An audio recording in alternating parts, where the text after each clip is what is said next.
Alright, guys.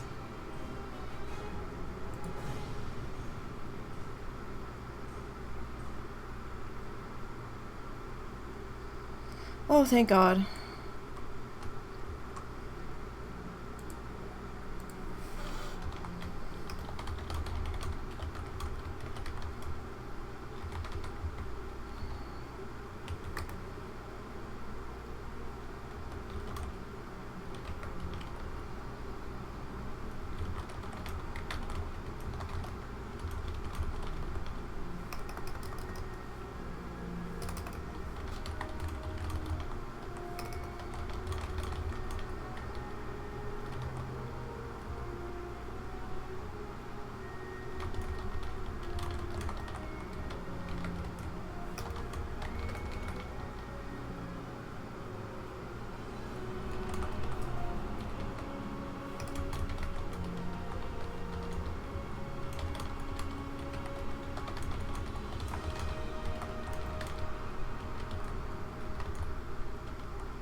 Alright.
I'm still alive, thank God.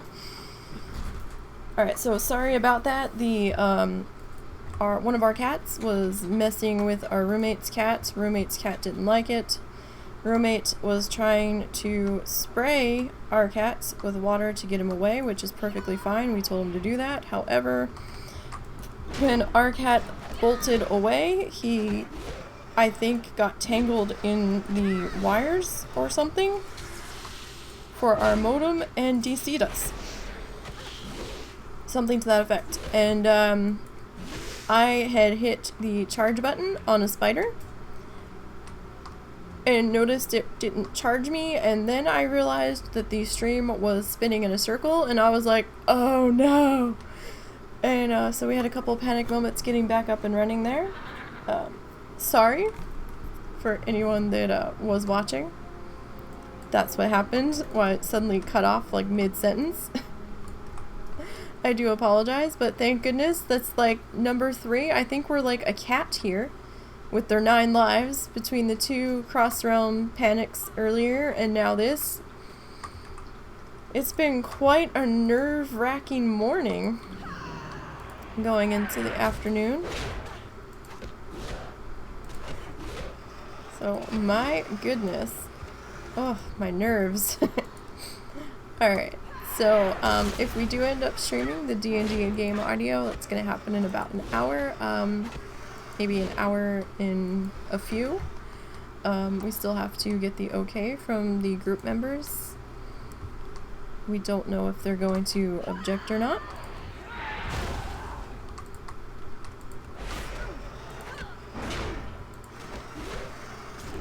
Linda's oh gosh might have actually been in reaction to Tyler's friend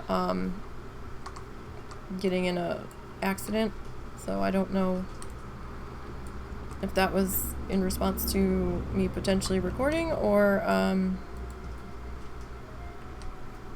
his friend having a broken hip or whatever. We'll get that sorted.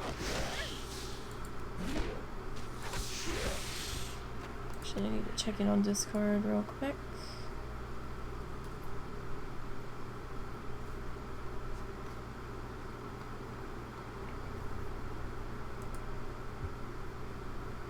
Okay.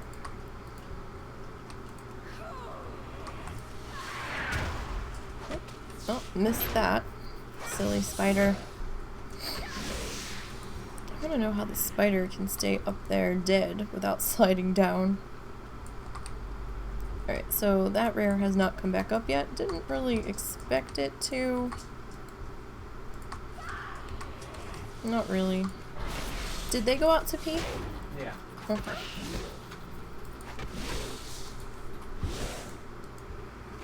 So how wet was Cow? That was pretty wet. The spine. You know, that might have actually been what the wet spot looked like, or been from by the litter box in there. Or it was our guys spraying the outside of the box trying to mark it. No, he says that it happens sometimes.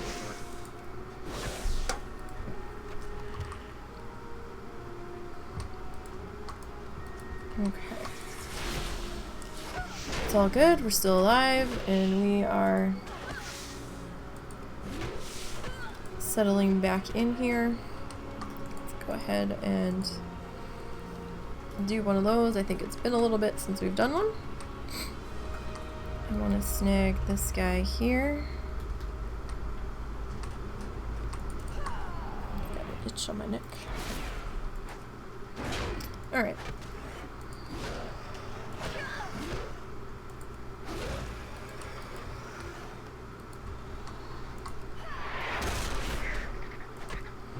Young Mesa Buzzard. Mesa? Mesa. Mesa? Maybe? Don't know. Whatever. Anyhow. Alright, so for those joining in, we are playing the Orcs versus Humans Bloodthirsty Challenge Leveling Contest from WoWChallenges.com. It is running now through the 22nd of July. In order to participate, you must be a human or an orc. Pretty self-explanatory. However, you must be a warrior. You can be a arms, fury, or protection spec warrior. Doesn't matter. As long as you're a warrior, that's the big thing. There are prizes. There's going to be a prize for first place and second place. They are the same prize. It will be a $20 card for your Blizzard balance. So basically Blizzard bucks. And yeah.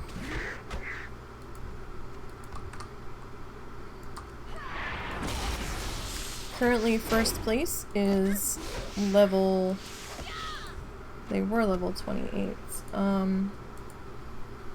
See now that my internet's working properly again. So first place is still level 28. Second is level 26. And third place is level 25. It looks like Azzy's playing again. And I am just behind everybody. Don't know if I'm going to be able to catch up. Though everybody really should be worried about the fact that Never Died is playing. He is our current only Bloodthirsty 110 champion. Bloodthirsty is a grind, you guys. It's not easy. It's not as easy as it is just going in, bang bang, get your quest done, and move on. And you've got your dailies or your quest XP or whatever. We can't quest, so or we're only allowed to do very, very minimal quests. We're given a quest cap of 210 quests, but we don't get a full 210 quests that we're allowed to complete. There are quests that show up account-wide, even on characters that are level 1 that have never touched a quest ever. So, when you log in, you have to go to your stats page through your achievements folder, and it'll tell you how many quests you have completed. And, so sometimes as I get higher level, I'll notice that there's 1 or 2 quests that pop up that weren't there before. I don't know if certain quests account or show up account-wide at certain levels. I don't know. But I have seen that happen. So, we're really not supposed to be questing. I actually have not done a single quest on this character. It's still showing 28 quests. I mean, you can go back through the stream. I haven't played this character off stream yet.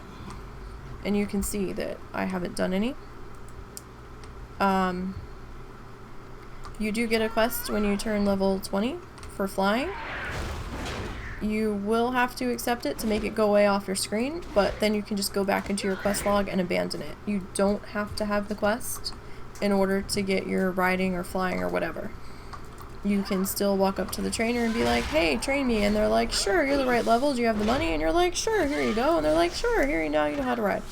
So, that's totally a thing. You don't have to have the quest in order to do that. Another reason why we have that quest allotment is for the normal bloodthirsty challengers, normal, quote unquote, so that, you know, if somebody's playing a panda or a worgen or a goblin, you can quest to get out of your zone without having to worry about hitting the quest cap. But then, if you're playing those races, once you get out of that starting zone, you're supposed to go on your murder sprees. I know some people have done some quests, and while you can, the quest allotment's there, but, you know, if it comes down to a tiebreaker between mobs killed and you've done some quests, you might not have the kills to do the tiebreaker, so we're really supposed to be just straight up murdering. And, you know, we're on warriors for this contest, and warriors can be a little bit squishy. So I do recommend that you take your first aid, which is allowed. Bloodthirsties are only allowed first aid. It's the only profession we can do.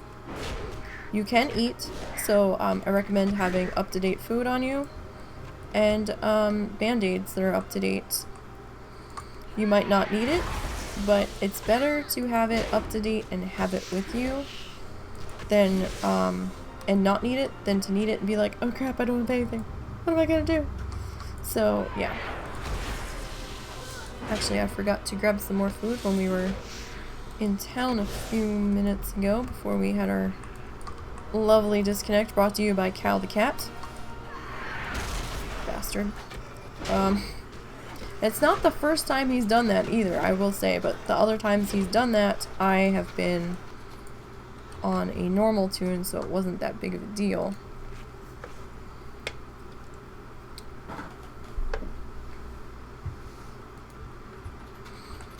Alright, so we are 80% through level 24 now. You okay? Oh my gosh, I'm problems. I'm alright. Do you need a shower? No, I think I need to do that process. Oh. You might want to hit a neti pot too, because I've been really icky. Excuse me, sorry. Yep. Par for the course. Sorry, you will hear burping. Yep. it's the way it goes in this household. We're not trying to be rude or brash, but the husband has anxiety issues that causes his stomach to clench up sometimes, and it traps air, and then he has to burp. So he tries not to be too obnoxious about it, but it's just the way things go, and it's part of life now, so sorry. Sorry, but not sorry. I mean, there's nothing we can do about it. It's all part of living with his anxiety.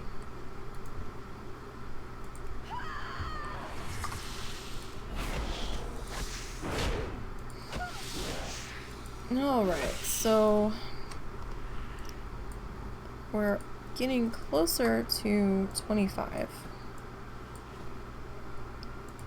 And we'll probably be in our Wrathy till we hit maybe 28. Maybe 29. I don't know. At 28 we might be able to scoot on over to Hinterlands. But I might stay here till 29. Just to give us more mob killing options in Hinterlands, because my main mobs that I kill are a quest mob when I first get over there, and sometimes it gets super busy, so then we're kind of left standing there waiting on respawns. And the way the wolves respawn over there, it's a little can get messy when it's busy, we'll say. Because there's some that path really close to the road, and there's some that path over each other. Excuse me.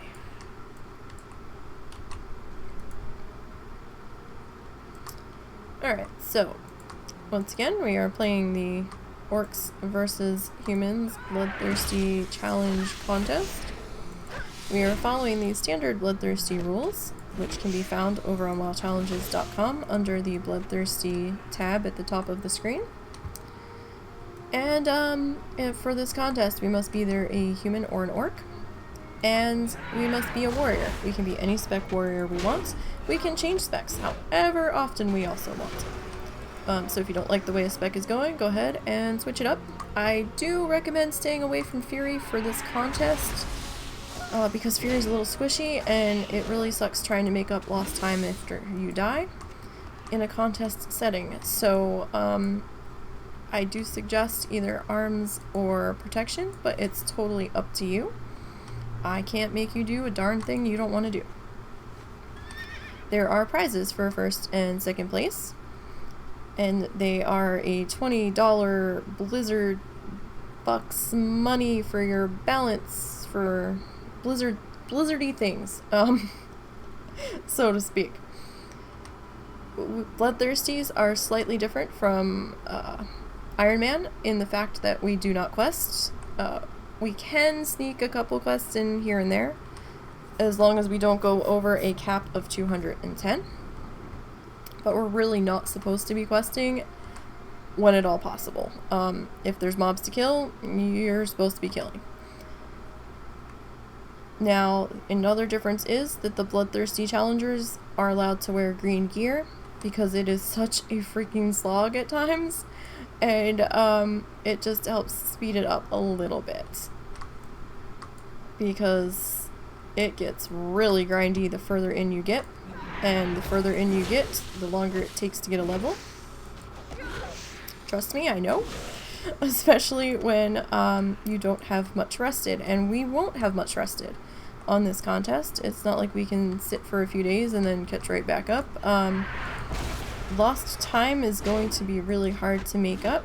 I am currently trying to catch the person in first place. I have been trying to catch them for a couple days now. I've not had much luck catching them. Every time I start to get within touching distance, they take off again. But you know what? Anything can happen, and I refuse to play too recklessly in this contest, because we've had some exciting times here this morning. So that's why I don't want to play too recklessly, because anything can happen, and I'm sorry, buddy, but I'm gonna say this. Zort's almost happened to me a couple of times already this morning. We had 2 separate panic-filled moments of a cross-realm shift at the worst possible times. And I had panicked because I thought I was in the middle of a DC. Turned out I was in the middle of a realm shift.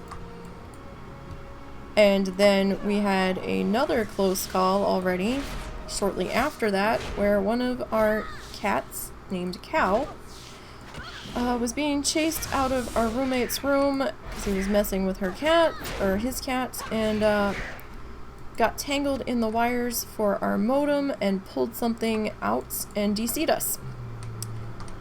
And I didn't notice that I was in a DC until I went to hit a charge, and charge didn't happen, and I'm like, what? And then I looked over at the stream screen, and it was spinning, and I was like, oh god, what just happened? So yeah, those were some exciting, nerve-wracking close calls. If I was a person that smoked, I'd probably be having a cigarette right now just to try to calm down. But I'm not a smoker, nor am I really a drinker. I might have a drink like 3 times a year, maybe. And then it's something that's like got barely any alcohol in it. It's like one of those fruity dudes. Like a pina colada or something. Although Bahama Mamas aren't bad. But I like the sweet stuff. I don't really like it if it's too bitter. Plus, I try not to drink too much on purpose, also. Because there's, some addiction history in one part of the family, so I don't want to open that can of worms. Alright, we're right here next to Refuge Point. We're going to stop in real quick, restock our food. And we're going to go ahead and vendor. We'll probably be doing an auction house run before we leave the zone. I'm not too worried about it at the moment because we've got the vendor mount, so we can just pop that up now when we need to. What can I get for you today? I'd really like another bag, but I don't want to leave me with no money. So we'll just cope with having to vendor more often, and that's fine. Not a big deal. Alright, so we're back up to 14 gold. We were at 22, and then we bought one of the bags off of the vendor mount, and that dropped us down to 10.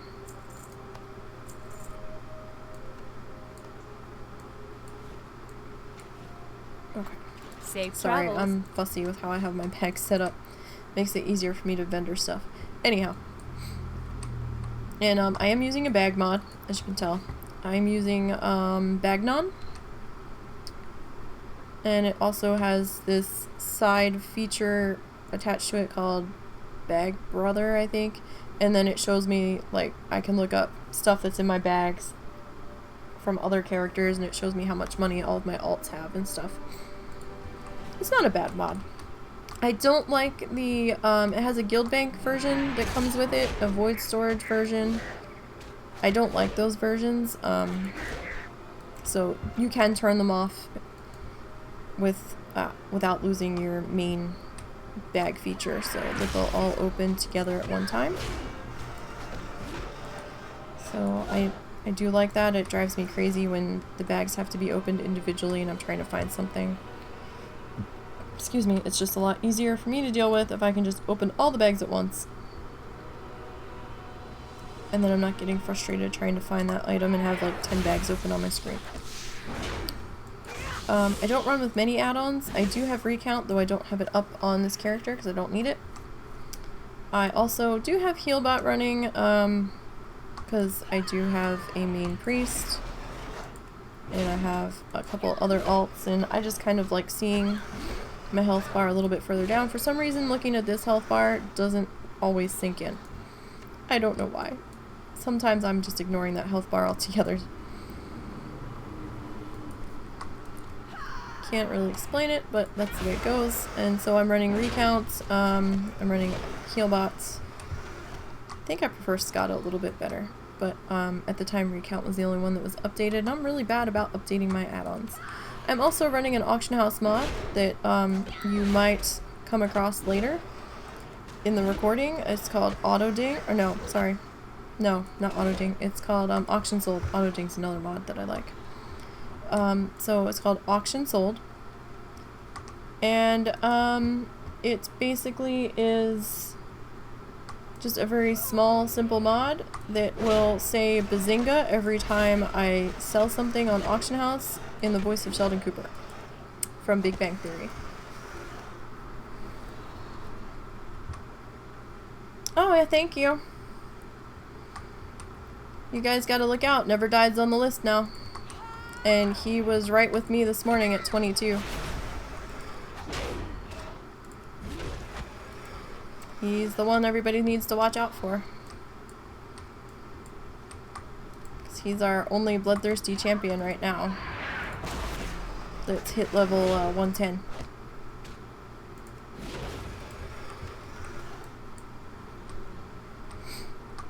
So we are slowly getting there.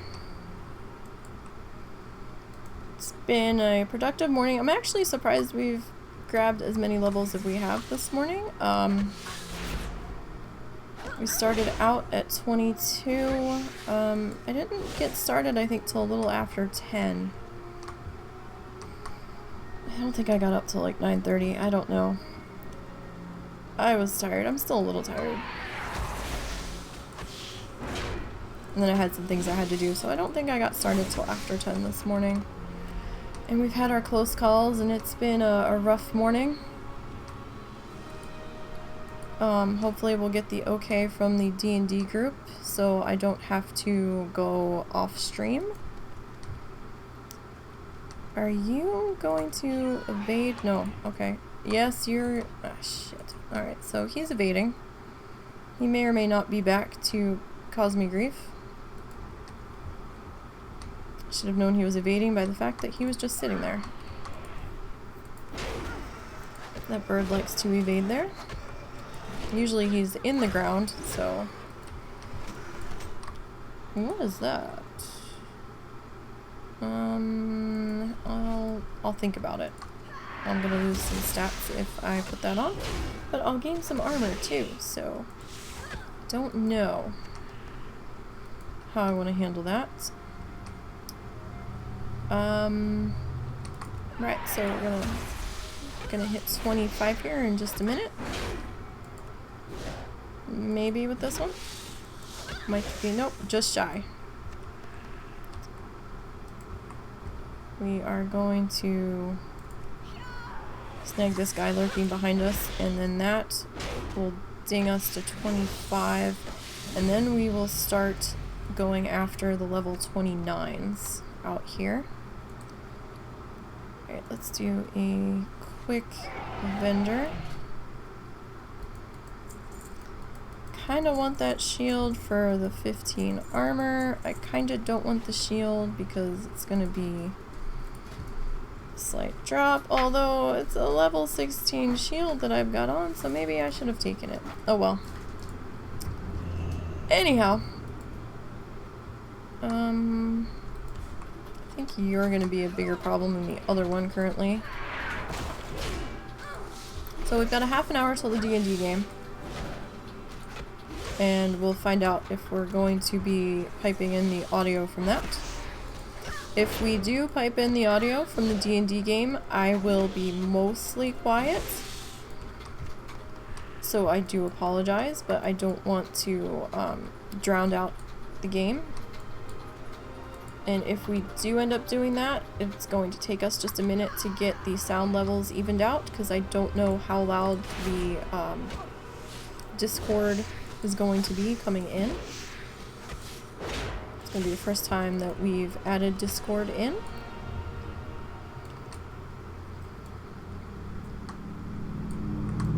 And then of course we have the loud traffic to contend with as well. But that's nothing new. Alright, Alright, so we are level 25 now. We have not updated on the list yet.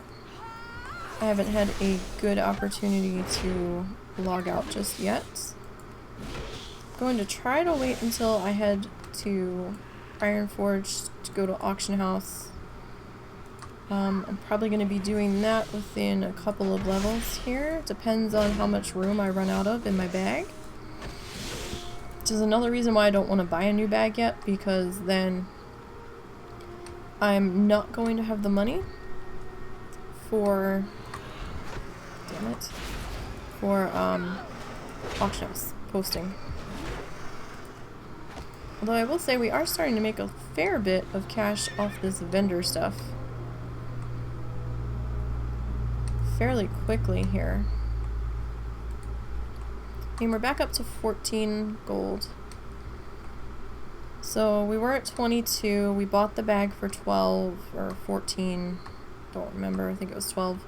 And then, so that dropped us to 10. And now we're back up to 14. That's not bad.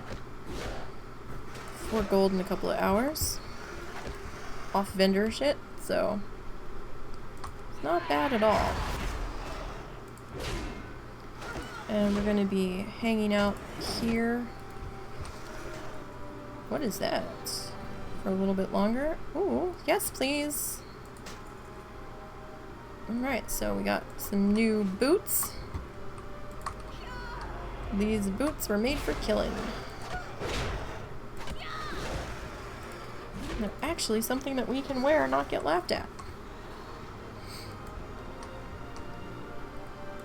My poor rogue, I think, has some intellect gear on, but it's mixed gear. It has like agility intellect, and I'm like, well, the agility is a way bigger upgrade than what I've got on from this gray item, even with the intellect on it. So just hoping nobody actually inspects me while I'm out playing, because they're gonna be like, what the fuck are you doing? I'm gonna be like, nope, don't pay any mind to that. Really, I do know what I'm doing. It's just, you know, happenstance that that happens to be like that. Okay. So we just hit 25. And we're on our rare check here. I do know that there's potentially rares in that village that I just passed. We're not going in there. That's a death trap. The only ones that, the only class I felt comfortable being on in there was a hunter.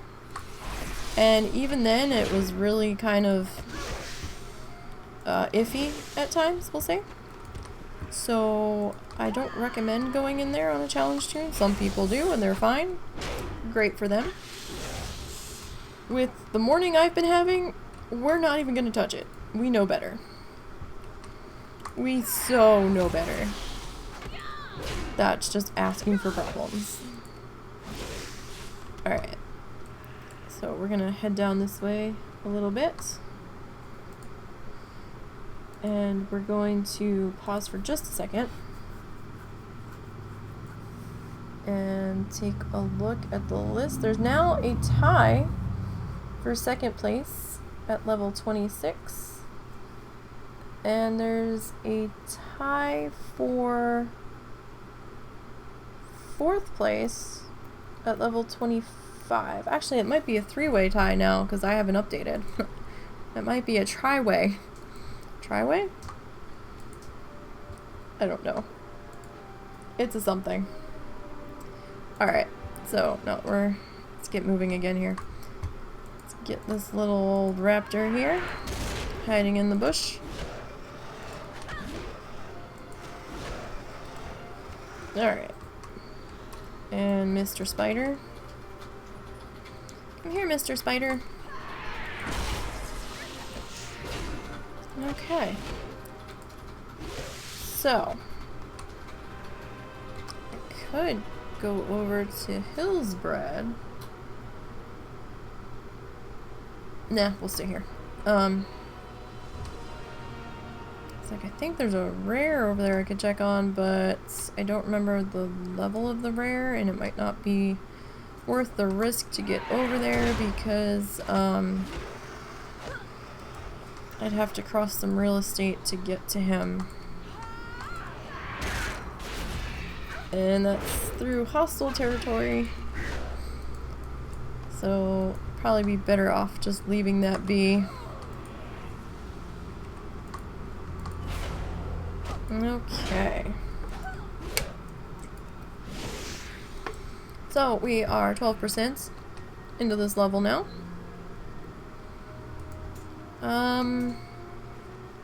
Alright, so these guys are orange now. Sorry, I'm actually looking for something. I don't see the rare. So we are going to attempt one of these guys and see how it goes. There is sometimes a rare ogre down there in the circle. I don't see him. So we'll be moving on then. And just trying to get these guys out here. That's a nice chunk of XP right there. That makes me happy. Alright, so for those not sure of what's going on here, I'm playing in the Orcs versus Humans leveling contest from WoWchallenges.com. We are playing this as a bloodthirsty challenge, so we're following the bloodthirsty rules, which can be found over at WoWchallenges.com. You must be an orc or a human, and you must be a warrior in order to participate. You can be any spec warrior you want to be, but you must be a warrior. Again, I do suggest not going Fury, because this is a contest, and Fury's a little bit squishy, but hey, if you want to go Fury for this, be my guest. And I know Fury's a little bit squishy, at least at lower levels, because I have a Fury warrior I am running in the regular Bloodthirsty challenge. And while it's gotten better than it was, there was definitely some gray hair moments that happens between level 10 and 22. So, yeah, proceed with caution on that if you're gonna go that route.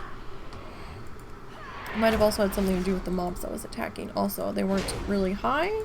They were my level, but they were humanoids, and I found that at that level, in that spec, that the animals were easier to deal with than the humanoids. I don't know why that was, but it just felt that way. Alright, so when you come up over the hill, horde camp there. You don't want to go that close. So we're going to come over this way a smidge before we cross the road, because we really don't want to die to a guard. That would be silly at this stage in the game. We don't want that.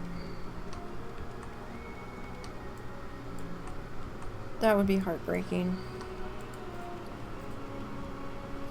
Our bags are filling up in a pretty good clip here. Alright, so that looks like a good enough distance. Though it looks like there's some mobs missing, maybe? Possibly. Alright, that's as close as we're gonna get to that camp. No, I guess not. It's just the way I was coming in to this section over here. We're going to add a new section to this loop here in a minute. Once we clear out this side of the keep. Or the ravine by the keep, rather. And that will be the earth elementals. And we will be checking on the rare over there. As well as checking on the rare bird, too. Might as well taunt this guy. He's right there. Not that far out of our way.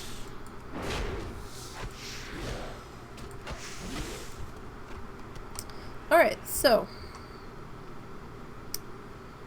now 20% in, not too bad. It's gonna slow down a little bit, but that's to be expected. because these guys are yellow to us now. But we don't want to play too recklessly, because we still have to survive. And surviving is half the battle, because you can't win if you're dead. And we've had some interesting things happen in contests when it's come down to like the last couple of hours, where someone's accidentally drank a potion and got flagged. So anything could happen. DCs happen, bugs happen, cross realm happens, all sorts of things can happen, you never know. So we're gonna try to play a little cautiously here. We're not gonna go balls to the walls. Crazy. That's what hunters are for. And I am immensely glad that hunters were excluded from this. Because if hunters were allowed, everybody was gonna be a hunter. And that would have turned into a hunter contest. And we've already had one of those on the Iron Man. We don't need a hunter contest on Bloodthirsty. I was a little heartbroken, or heart weary, shall we say, when I found out it was warriors, because I am sort of in a competition against Turwinkle on an undead warrior that we're playing against each other. Zorts was also in that competition between the three of us, but he died. So now he's putting it in my hands to exact revenge on Turwinkle, apparently, or something to that effect. And yeah, so no pressure or anything. And I'm pretty sure I told Turwinkle that that tune was going to be sitting until the contest was over. And my normals are going to be sitting until the contest is over, actually. So, not going to have time to level the normal Bloodthirsties, because they take a huge chunk of time. Now, later tonight, I may be running a normal dungeon on stream. I don't know. Uh-oh. Mailbox is going to be overflowing. Stuff's starting to expire.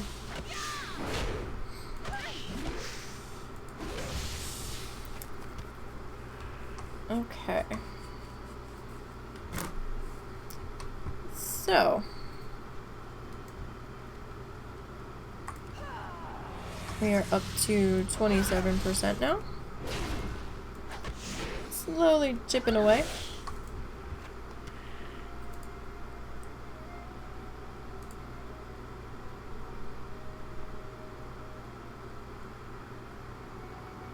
Okay, that icon picture looks like a combination of Tyrion and Ned Stark put together. For Linda in the other Discord. What's up? That picture looks like a combination of Tyrion and Ned Stark put together. It's actually from a video game. I'm just saying that's what it looks Well, like to me. To be fair, it's pretty common appearance nowadays. What is she playing? That's actually Harley. Why is he on her? I think he's visiting. Oh.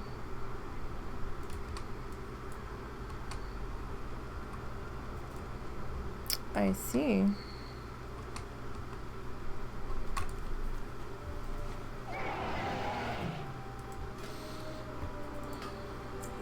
Oh, hey! Oh, we got a bag! When did we get that? Shazam! Alright, so... Why didn't it switch? There it goes. That's awesome. I didn't even see that I picked it up. I think we just picked that up. Alright, so let's go ahead and vendor all that. See, we're up to 15 gold again. Not too shabby. Alright, so we're going to come down here and start our new loop. Sorry, I was checking on Discord for a second. Trying to track down somebody who seems to have gone into hibernation all of a sudden.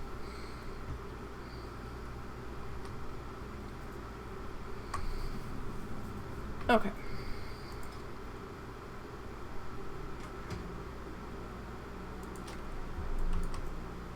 Actually, before we get down there, we're gonna come over here. I'm gonna take a quick potty break. Just for a minute. So I actually prefer coming in on this end. Anyhow. Alright, so we're gonna do quick, super quick potty break here.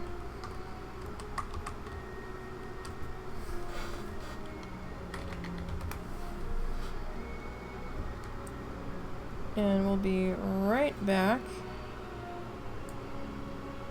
I'm supposed to be dancing, but I'm not. But we'll let Turkey entertain you guys for just a second. I want to go potty real quick before they start to set up the game for today. Be right back.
I'm coming. I had to get a drink. Hopefully Turkey's been entertaining you. Okay. Sorry, I had to do a potty break.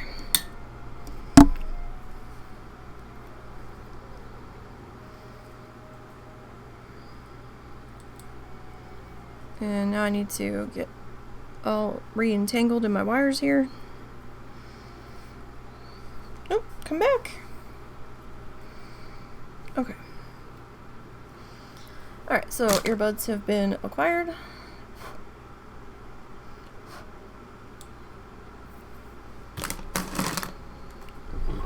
Alright, so let's check in on the other Discord real quick, see what's going on.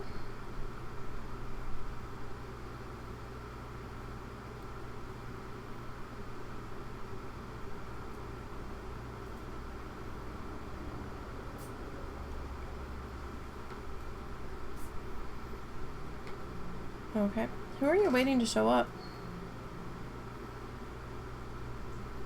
I think we're just waiting until start time.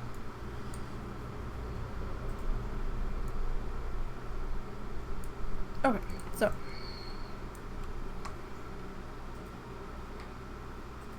they've got about 10 minutes before they're supposed to start. Sometimes they start a few minutes late.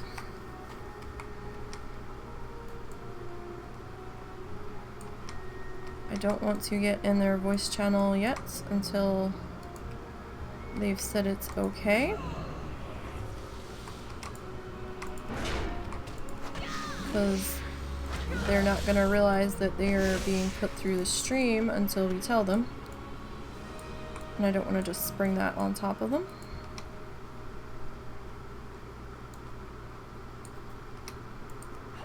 Because, you know, that's not cool. That's not cool at all. Alright, so I have not seen this buzzard all morning. But then again, it's directly across from Refuge Point's turn-in road, so I'm not hugely surprised.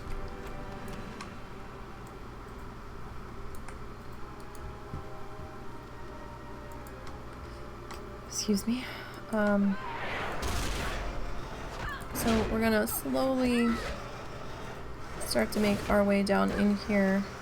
I was kind of hoping they would have at least given the okay before I went down in there, so I didn't have to switch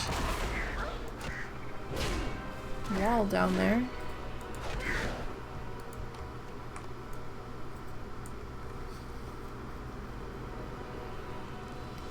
Alrighty.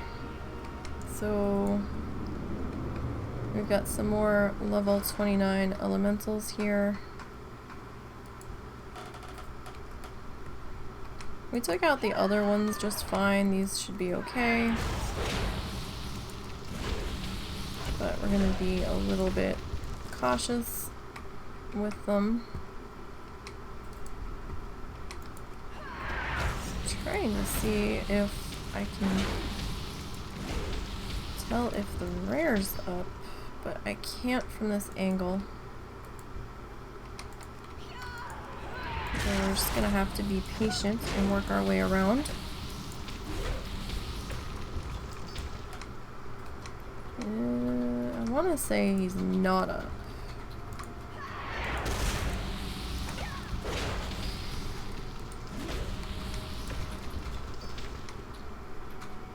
Doesn't look like it. Okay, that's fine. Not the end of the world. We'll just keep on getting our elementals here. And we're gonna have a slightly different path. Because of the way I started, I'm gonna loop around and cut off part of it. Then we're gonna get into our regular kill path on these guys. Alright, so we'll pick back up over here.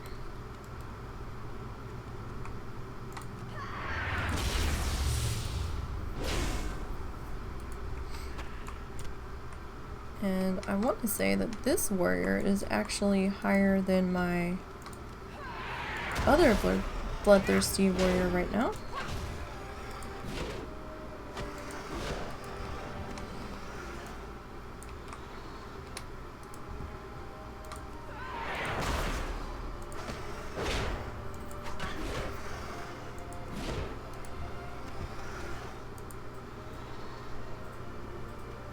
So you're probably gonna have to put your earphones on. Already I'm plugged in. Okay.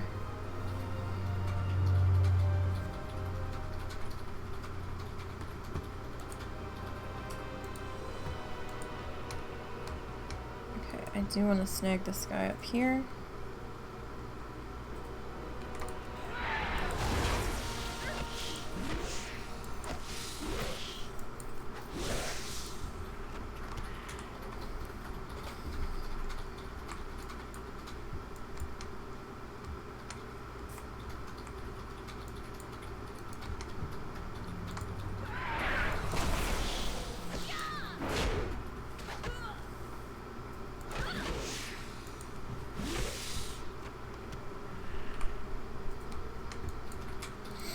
Alright, so we are 37% through level 25. We're probably going to be here till at least level 28.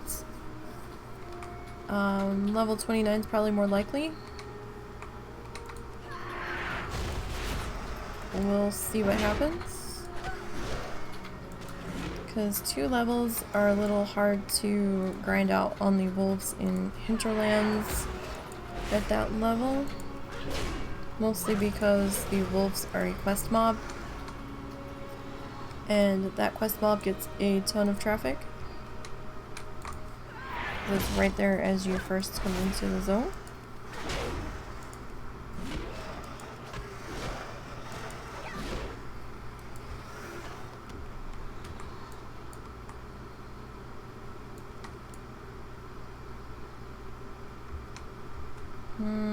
Okay, so we're going to slightly backtrack and grab this one. Just a smidge.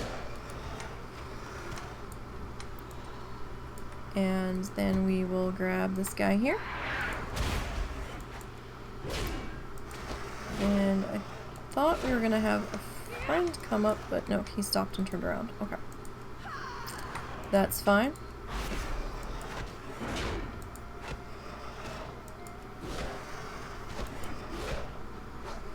Oh, level 28. You took forever to kill. Ooh, birds. Hi, birdie. Do you want to be my special friend, Mr. Bird? Apparently not. Come back here, other bird. Birds are a relatively easy kill. At least out here. Go ahead, open my water now. While I has the chance.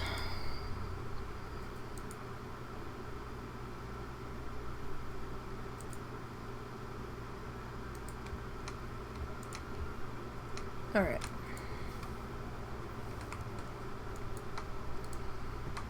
So let's get this little guy here.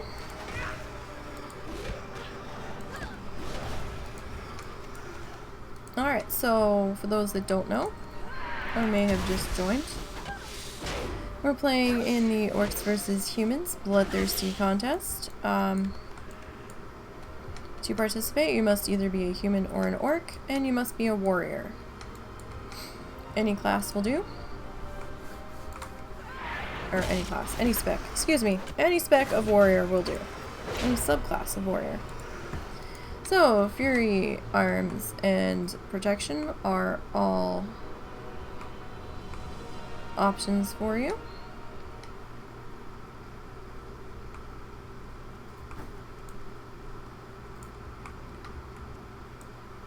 Okay, I'm just trying to get to a safe spot. We might be streaming the audio from Russell's D&D group here in a minute. I don't know yet. They haven't given their okay yet. No one's objected, and I've asked several times. But did they actually see the question? Yeah. Alright. Like, Tyler's okay, Linda's okay, Chris is usually okay with anything, so... Okay, so I'm gonna go ahead and get into their voice Discord. And once people start talking, we will get the sound level situated.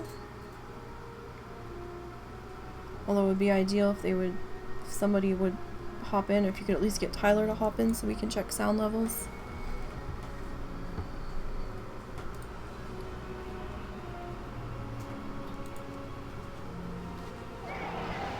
Alright, so while we're waiting, we're gonna vendor here real quick.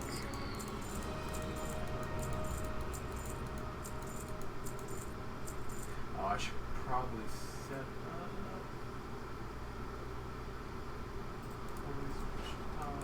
I thought you couldn't do push to talk because it, Well, I don't have to do sound effects or anything now because I'm... Well, I thought you broke up when you were just normal speaking on push to Well, talk. I'm not the DM now, so...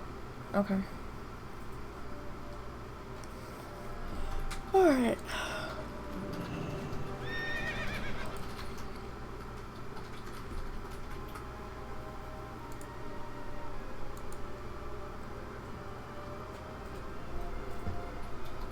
Okay, so, the last time anybody has updated, its first place in the contest is currently level 28. Second and third is a tie at level 26. Fourth and fifth is a tie at level 25. The last time anybody's actually updated their character, although it might be a three-way tie. A try? A thry. I don't know. It's called a thry. It might be a thry because I'm level 25 now. So we are waiting to find out how the sound's gonna be here.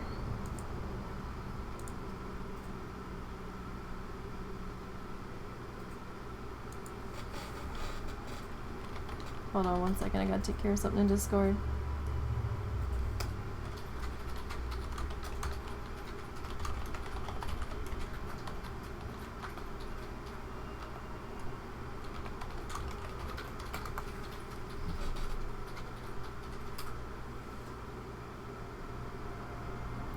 Alright.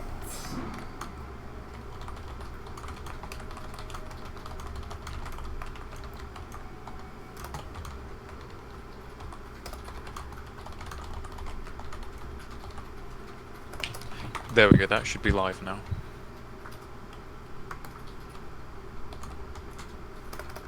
Russ, I have a question. I'm not sure if I've done the money right. Just quickly. It's... Basically, we're just using player handbook kind of stuff. And you do the regular stuff. Hold on. Sound test, can you hear me? Can you hear me? I can hear you, no problem. Okay, sorry, I was testing the stream to make sure that the sound was coming through okay. So, you had a question on money or something? Yeah, there's nothing special in the way that we're doing it when it's character creation, right? Nope. Just do it straight up character creation. Okay, thank you, because I was getting so, like, confused and worried, because everyone was talking about how money was different and everything like that, but it's fine. In that case, then I'm basically done. Good. Yeah, no, at the time there was discussion about that, but just to simplify things, we just said go with player's handbook and be done with it. Yeah, like, I've no problem with it, like, then getting more expensive when we're in game. I like that idea. Yeah, and we're basically going to have real world prices and pay. Okay guys that are just joining my stream, I'm going to keep playing in the Orcs versus Humans Bloodthirsty Challenge contest. You are going to be hearing other voices, I hope, as long as the Discord is working correctly with OBS, and the voices you will hear will be Russell's D&D game. Our friend Tyler is running today's game, and it is going to be their first session in this particular game setup. They are sorting themselves out and they're going to be getting started in a few minutes, so if you don't hear me talking very much, that's what's going on.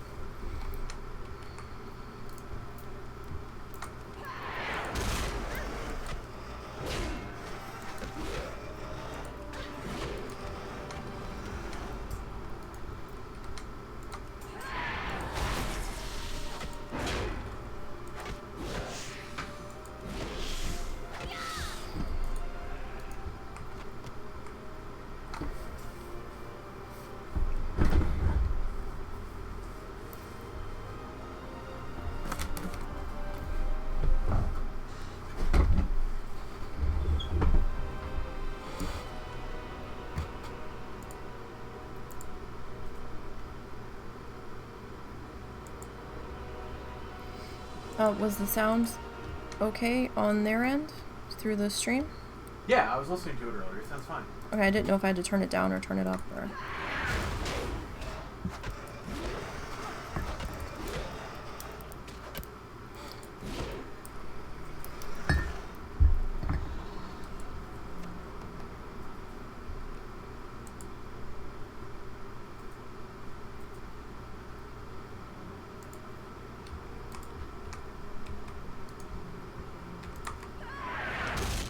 So we are 45% through the level. They're still getting themselves sorted. Two of them are visiting each other, so they're going to be sharing one mic. I think. I'm not sure.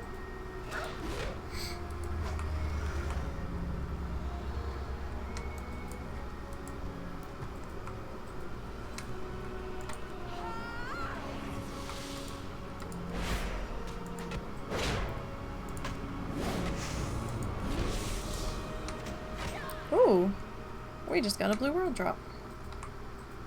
Too bad we can't use it.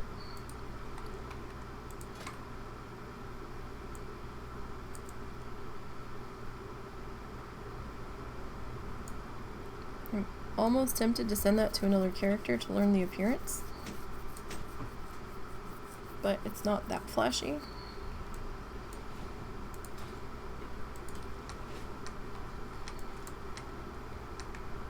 So that was pretty neat.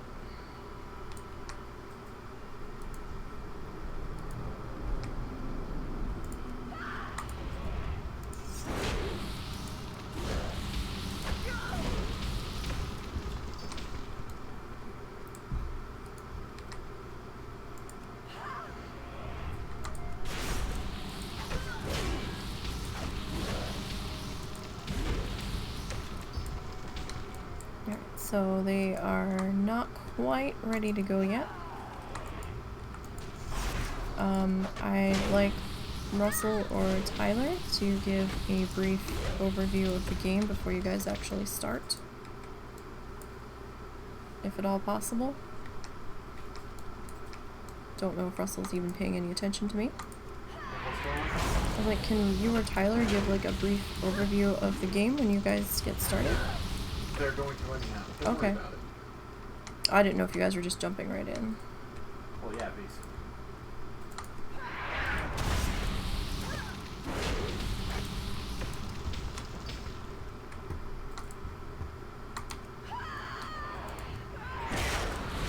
Okay, so this rare's not up just yet. Probably do one more tour through here and then we'll go check on the other rares.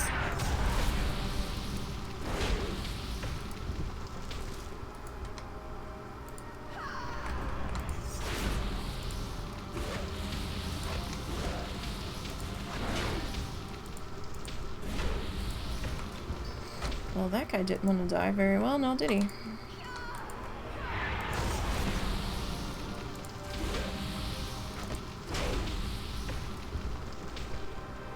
Really? See, I don't know what it... See, that's what it's up for, but, you know, is it actually gonna be sold for that much, though? I don't know. Could just be somebody being like, oh, there's none up, and I'm gonna put it up for that amount. We'll see. We'll see. See what I can put it up for.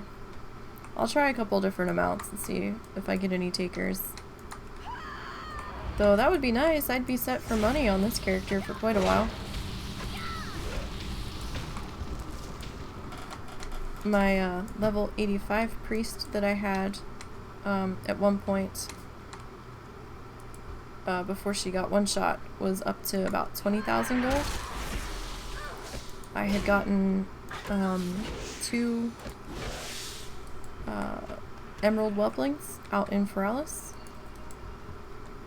and I had also gotten a nice transmog to drop that I sold for a little bit.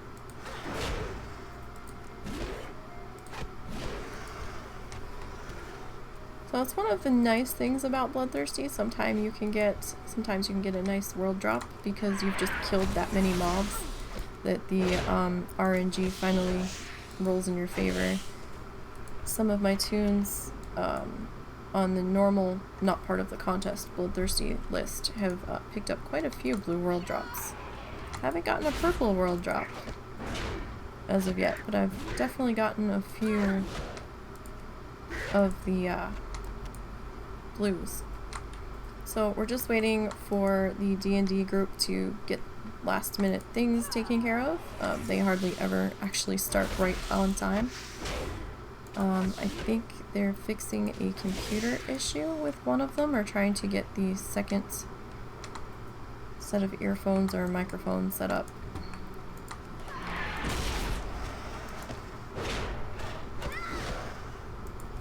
So they should be coming back in just a minute. And when they start talking, I'm going to just be typing in chat so I don't override them. And so I don't cause too much confusion while they are speaking.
Oh, okay, they're actually just finishing up getting equipment sorted, because this is going to be their first session in the game that Tyler's running.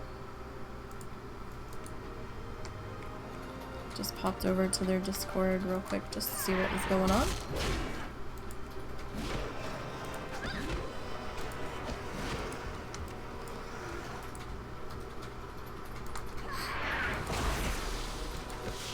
Apparently there was a couple things that they missed taking care of.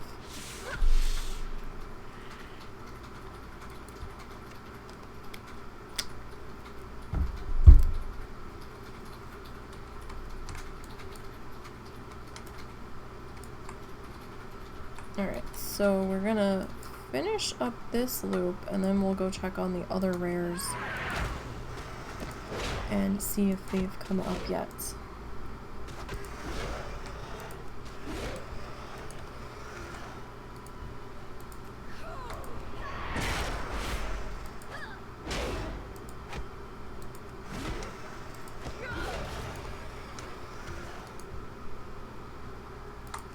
They know they're allowed to talk, right?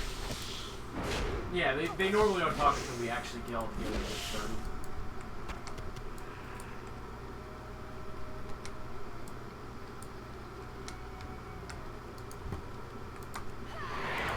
Alright, so for those that are just joining in that don't know, I am playing the Orcs vs. Humans Bloodthirsty Challenge contest. It's running through July 22nd. First and second prize are a $20 Blizzard card to put on your Blizzard balance. In a few minutes, we will be streaming in the sound of Russell's D&D group. They are playing a game today run by our friend Tyler, who is also a member of the same group. It is going to be their first session of this particular game that they are starting. And they're some kind of detective agency, that's all I know. And they are just sorting some last minute equipment details. So once they get going, I'm going to be quiet. And you'll be hearing them talking. You'll be hearing the voices of those members. I'm not going to say their first names because I don't know if they want their real first names said. but they did not object when we asked if they cared if we were going to be streaming it over me playing. So, we'll be going with that in a few minutes. Oh, I didn't have a target selected. So yeah, right now we're just waiting on them to finish up, getting the last minute details sorted that they just realized they didn't have sorted. Like equipment and such.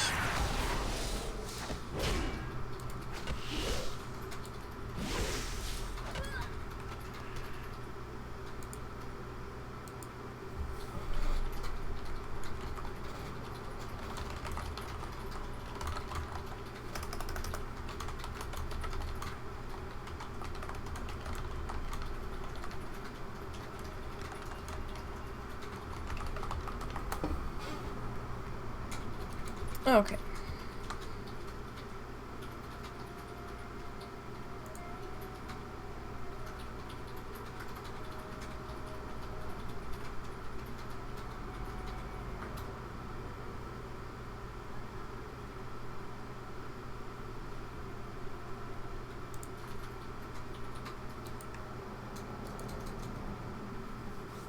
So, we're 65% through this level. And we are level 25 currently. Just checking on some rares throughout the zone now. Haven't had much luck catching any. Caught a couple. Not as many as I would have preferred. Sorry, I lost my bearings of trying to figure out where I was. The sign confused me there. Alright, so we're gonna run down into refuge points and vendor real quick and repair, and then we'll start on the back loop, and we'll be starting on the raptor and seeing if he's up.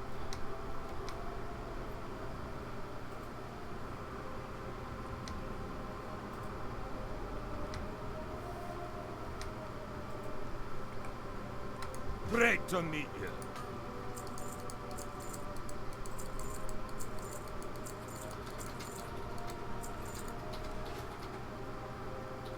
Be good.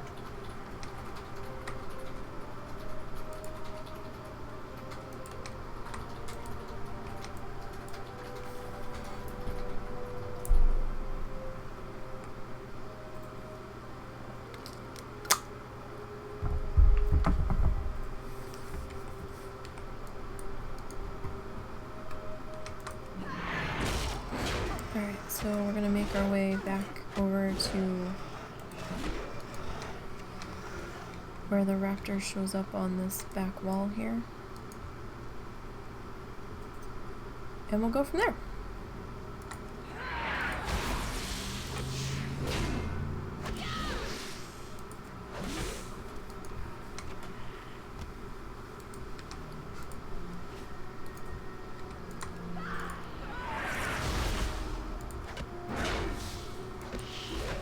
Been kind of quiet out here today. I've only seen a couple people here and there.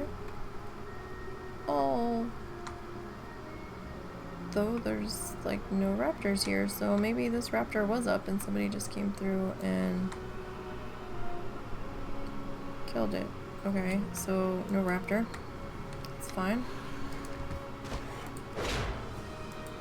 I really wasn't expecting him to be there anyhow.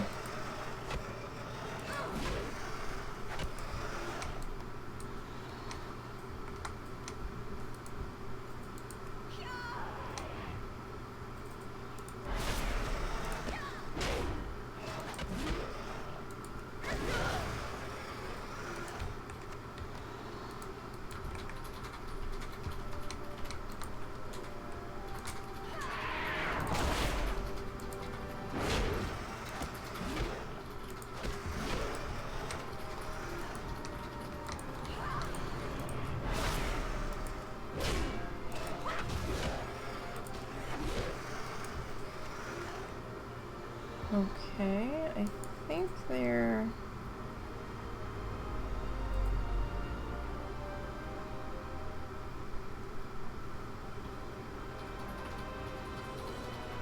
almost ready.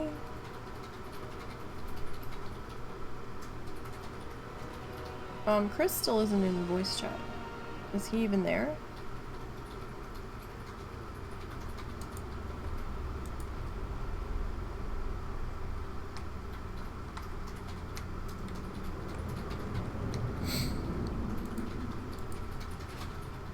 Alright.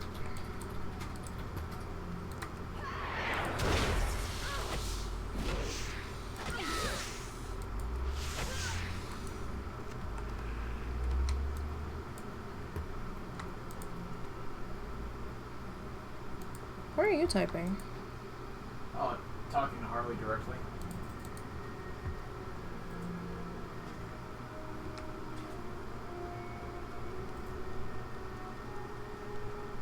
Alright. I wonder why that bush isn't on fire with that torch sitting right in the middle of it. Oh, pixels. You do some amazing things with pixels. Okay. Hey, Tyler. How you doing?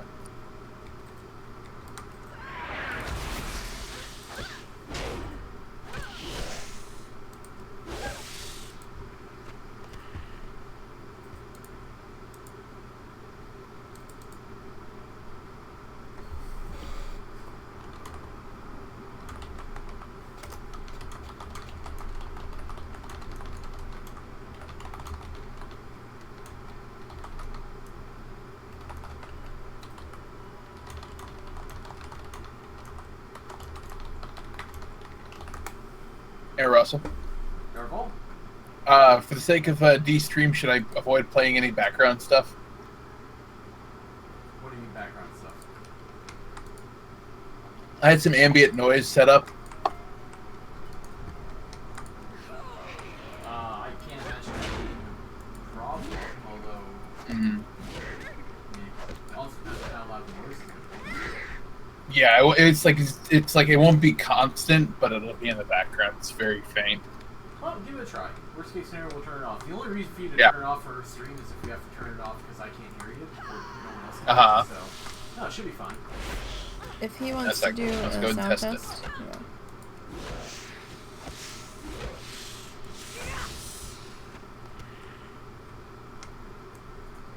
So if he busts my eardrums. Can anyone else hear that? Okay, sounds like rain. I can't hear it at all. That's fine. No, I don't know if it's Hi, Chris. come over the stream Evening. or not. Or afternoon, or whatever. Time of day. I don't hear rain, it just sounds like a little bit of background noise to me.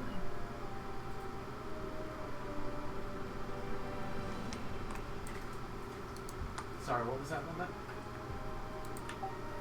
Oh, is the sound I of rain couldn't hear coming any through on the rain, stream? It just sounds like background noise to me. That's weird. Yeah, and you're really quiet to my ears with the rain going. All right, yeah, I'll that's good. Stone said that it's on the stream. It's not necessary. It just helps set the mood.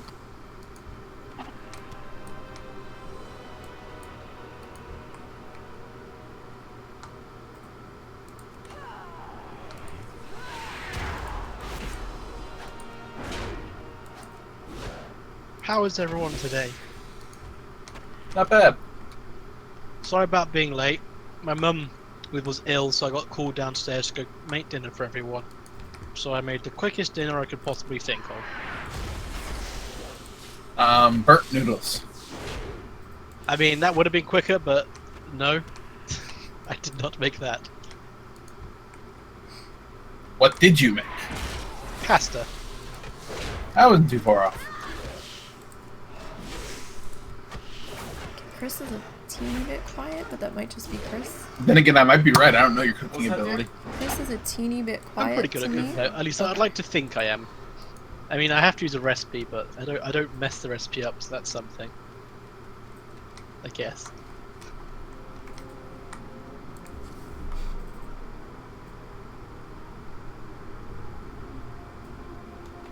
Yeah, I wouldn't be too worried about being late. We're gonna probably get Depending, like, are we good to go? I'm good. Linda and Harley? Yeah. I need to turn Super them up. Violet Heart. Yeah, I need to turn them up.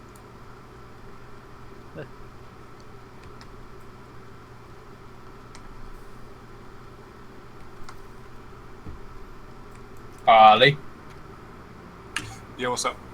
I was just checking on you, make sure you're good. Yeah, just 1 second. Alrighty. I think I put too much chili powder in this. I mean, I don't mind it, but my mum probably doesn't like it. Well, she'll tolerate it. Why do I get the feeling this ends with a perfectly circular hole in your computer? Okay, I believe I'm ready. Okay. I made an assumption. I added it to your character sheet. You are in a half elf, right? Yeah. Yeah. Okay, I just want to be sure. That was really quiet. Okay. You ready to start? I don't see why not. Alright. Alright, we're gonna go and start up the game now. It's mid-August right now in the town of Belmont, New York. We're gonna go and open up to the party. I'm gonna go and switch the map. Let's see if I immediately didn't screw up the tools.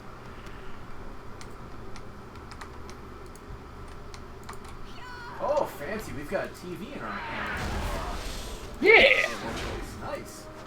Yeah, the room is noticeably sparse. Aside from that, it's covered in green carpet, which would look absolutely terrible on the actual map, so I left it out. Other than that, it's got, of course, we lost Linda and Harley. I also can only see blackness. Oh, blackness. Okay, 1 second. I can see everything. Your character may not have vision yet. 1 second. See, I knew this. It's the same thing every time. I have the same problem. I know. There you go. Okay. I of course, am the one with the fancy green border. I don't know why you have that, but I Because think it's... unlike everybody else, I made my own token. Oh, that's right. I know, hey guys, if you're trying to get in and out, I fixed it. I didn't have put sight on anybody but Russell for some reason. I just refreshed and I still can't see anything. Really? Just a lot of blackness. Tell Tyler to check his lair.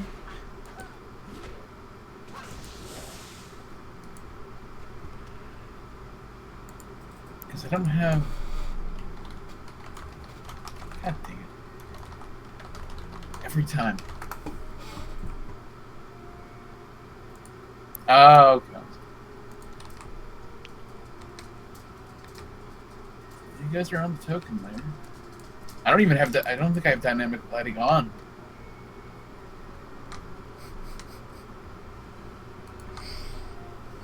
I know it's on. Global illumination's on. There shouldn't be an issue. Did you give them all a sight radius? I just put on players see light and has sight. Okay, go double click on each player's icon. Mm-hmm. On the advanced thing on the other side, there should be something that says sight radius. Yeah. That has to stay 360.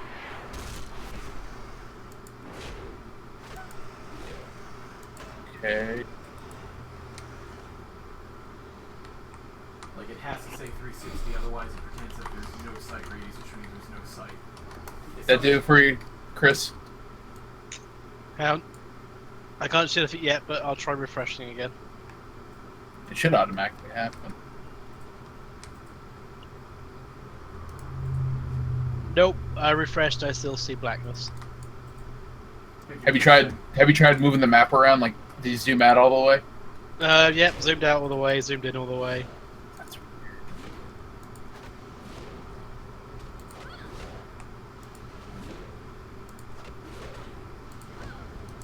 Okay, so you assigned the tokens to a player? Yeah. Oh, nope. No, not... on the other maps I hadn't done it on this one yet. That's why. Hey, look at me! I'm over There there. you- When we're done here, I'll help you out with that. Yeah. I'll see. It works for. It worked on Harley's character, and I got Linda's character down. Can you guys see? Yeah, I can see. Yeah. Linda and Harley. What was that? Yes. Okay, cool. Huh. I see only one problem with our setup. What's up? Matthew, move over. I start trying to scoot Matthew further down the couch. Go on. Excuse me. Scoot. Go on, you can do it. That's very free seat over there. You can join me. Yes, but this one's directly in front of the television. Yeah, that's why I'm sitting here. Alright. I actually sit on the armrest. That's cool with me. Okay, so yeah, other than the obviously tokens you see in the room, you got your TV, you got your filing cabinet, which is next to the television over there. There's a single window not too far from that. That's where it's where Short Round over there is standing, and you get the wonderful view of another building in the alleyway below as the rain falls from the sky. Other than that, it's all being lit by that little shadeless lamp in the corner there, and like very faintly do it. I couldn't get it the actual lighting the way I wanted it without looking silly. And the desk is a single desk with a computer on it, with basic internet access, and a grand total of 3 chairs. Not counting the couch? Yeah, not counting the couch. Okay, just checking.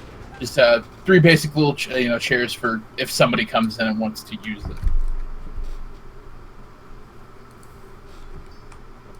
I'm just sitting there on the edge of the couch, periodically checking my watch. The table in front of you has 3 magazines. I don't know no one's really sure where they came from. If anybody's donated them themselves at this point, it's like a copy of World Weekly News, an old copy of Nintendo Power, and a 6-year-old copy of Us Weekly. Damn. The only problem with this business is I don't have any kids, so I can't get highlights. Sorry, you guys won't get that joke. I apologize. American Fig, my apologies. But TV's playing some basic chatter. It's the news right now. Nothing's really going on at the moment. A lot of depressing stuff as usual. Maxwell, have we not had a call-in at all in the last week? Let me meander over to the computer, and I turn the computer on, and for the first time I actually flipped the computer on in almost a week. I'm like, nope, don't see nothing. It kind of shutters the life and boots up and everything, and Everybody else just kind of is super you see quiet nothing, except for no Brian. logs or anything like that. The phone seems to be covered in dust at the It's just moment. like Although you the guys phone. are relatively recent, so you weren't expecting business to be booming. I mean, So you guys there's have no- been open for maybe 2 or 3 weeks at the most. So there's no emails, nothing on that dark web stuff. No, nothing really coming up. It's been pretty weirdly quiet. Either so much is happening, no one's able to keep track of it, or absolutely nothing. I mean, you have basic chatter going on with certain individuals that are running around like the Jade Dragons and all that. But other than that, they've been pretty chill. Wait, who's being chill? The Jade Dragons, the Jade Dragon Syndicate, some weird weirdos running around with magical artifacts. Oh, okay. I did not get any background info on what's going on in the city. So Yeah, can we not I assume that me and Maxwell are looking at the computer. I'd like to Google the Jade Dragons. We've both seen it. It's quite alright. We want to know a bit more about it. if you're gonna start typing that in Google, I'm going to give your hand a little swat and tell you to at least keep it on the download instead of Googling it. Yeah, that's probably a good idea. We don't want to get tracked down. You never really know you know, what people are watching, what people might have set up to spring up. Oh, someone Googled us today. Let's go murder their asses. You know, Well, at the very least, we can go to news sites and check something out. There's nothing wrong with that. yes, I suppose. So I'm going to check. Does Belmont have a local news station? Tyler? Tyler, you there? If he just had a heart attack, I'm gonna be pissed. He's in Discord.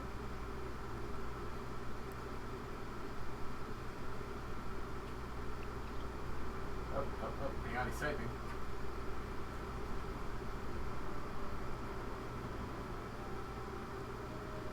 Ooh, technology at its finest. Okay, Tyler's Discord crashed for some reason. Maybe we can kill one of the party members while he's not looking. That's okay. I was gonna look towards Leon, the little halfling standing there looking out the window, and say, "Hey, see anything good? The wall changed color yet?" Yep. Just the wall still. Just the wall.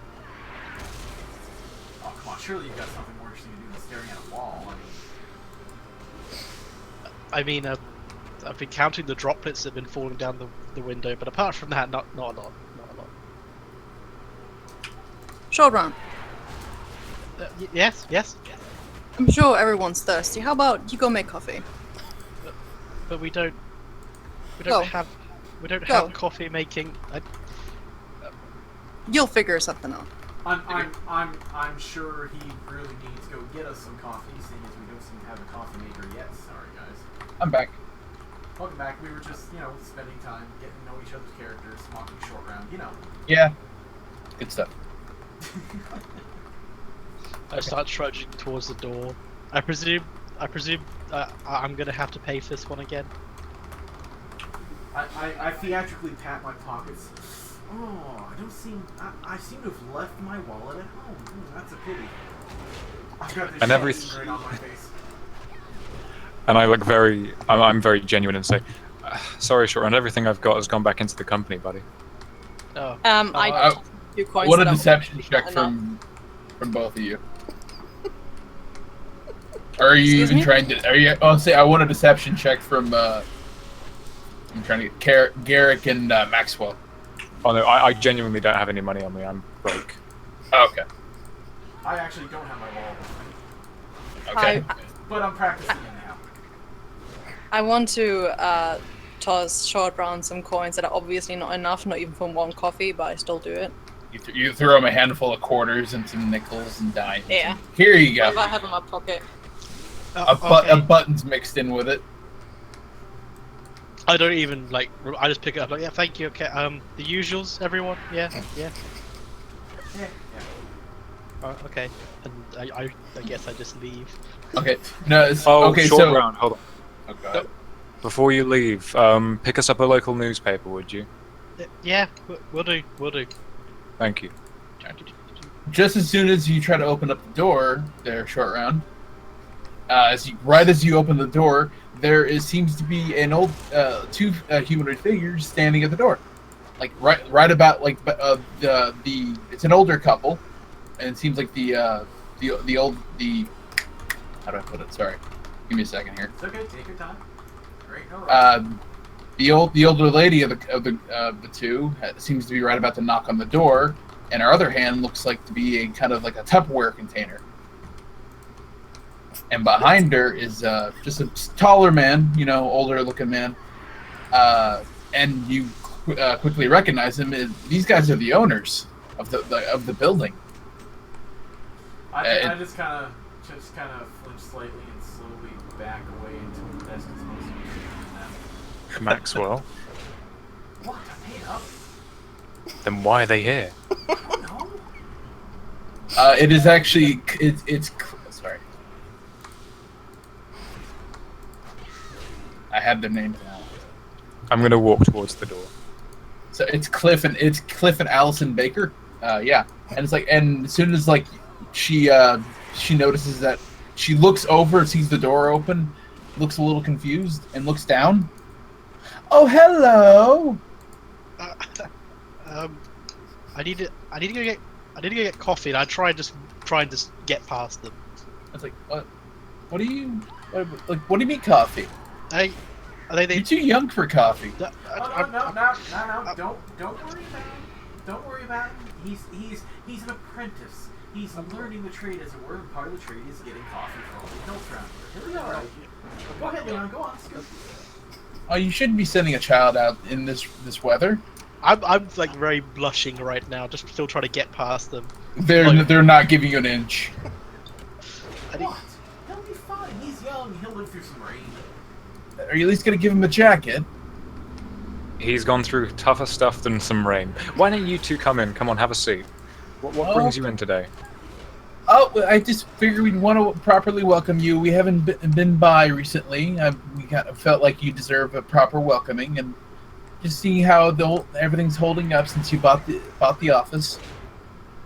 As they kind of shuffle in, Allison's got these massive freaking owl-like glasses. Cliff is behind her with a soaking wet umbrella. It's a big old smile on his face. He's kind of like looking around, looking at all the stuff in here. He seems almost kind of like he's got this general attitude of pride just because he sees the office is being used. Well, come on, come out of the rain. Come and have a seat. We can talk a little bit. Get you guys out of the rain. Why not? Okay. Actually, do.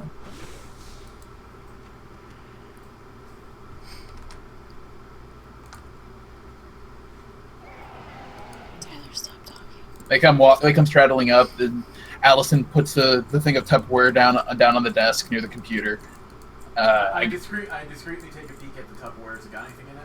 Yeah, it's got some baked goods in it, some cookies, maybe just basically, there's a cupcake in there. Mr. Bright, should I go get the coffee now then? Well, no, that's okay. You might as well get used to them. They're obviously the people who own our building, so you might as well meet them and hear us adults talk about adult things.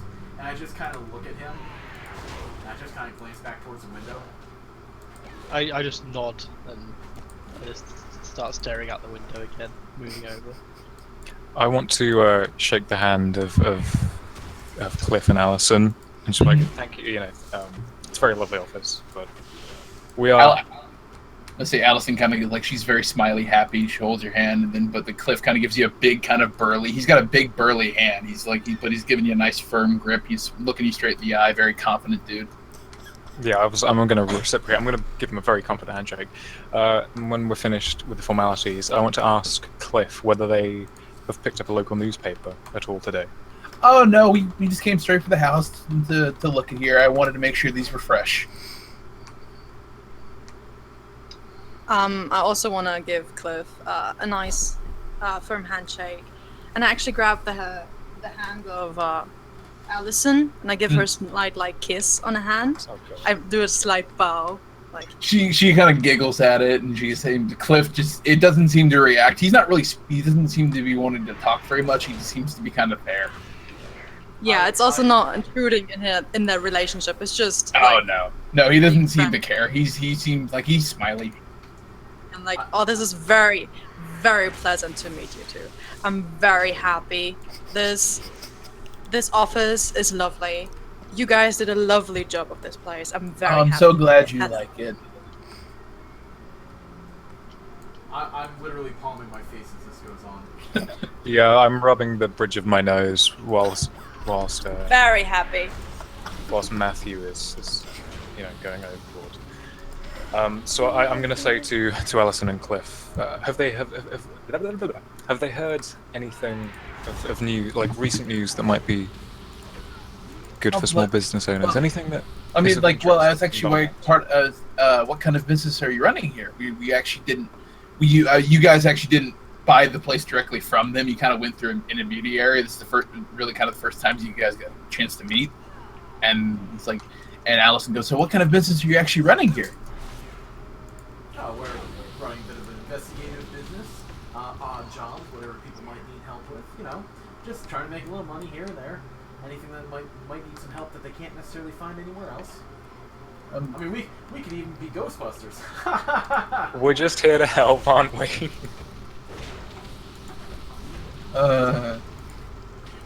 Allison looks, kind of glances over towards Short Round into the corner and goes, I mean, an investigation, huh?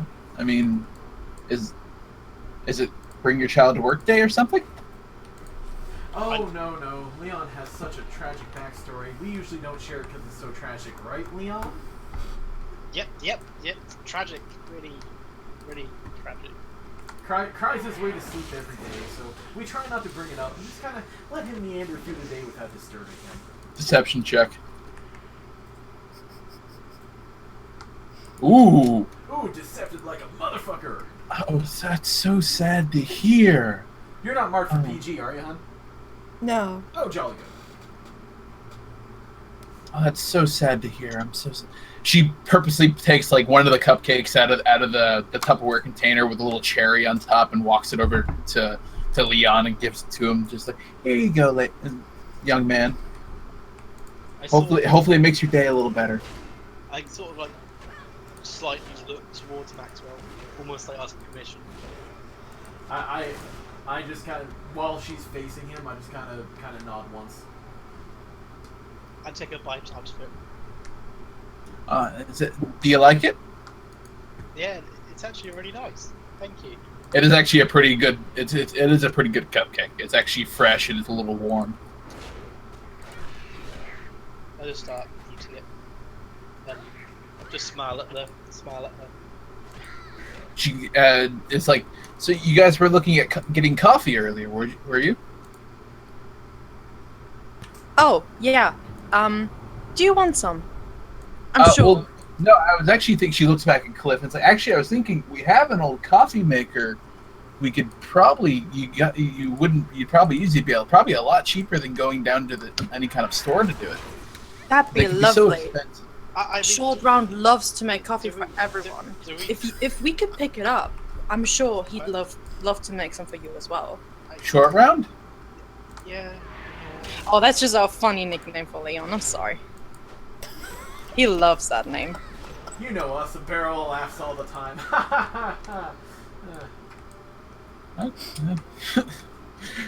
Was that the awkward laugh intentional? Yes. Okay, so yeah. This is the person that I pay money to keep my location, so I do try to play nice even though I find it slightly ludicrous. Fair enough.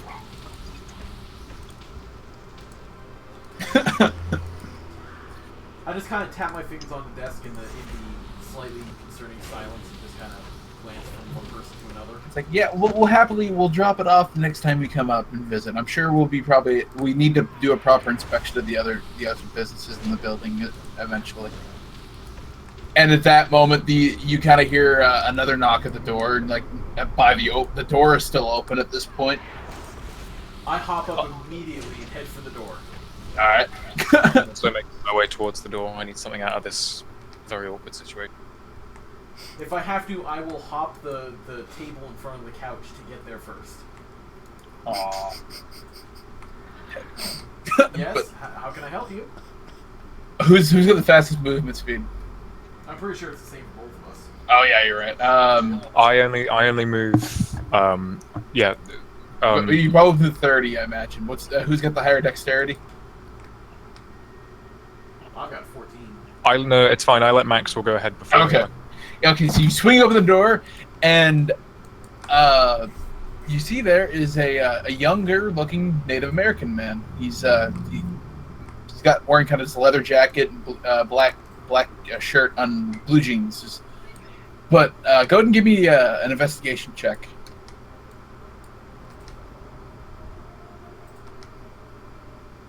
All right. Yeah, you notice that despite the fact, both of you do, despite the fact it's pouring rain outside and he's clearly not holding an umbrella, the dude is, other than the fact he's sweating a little bit, is pretty bone dry.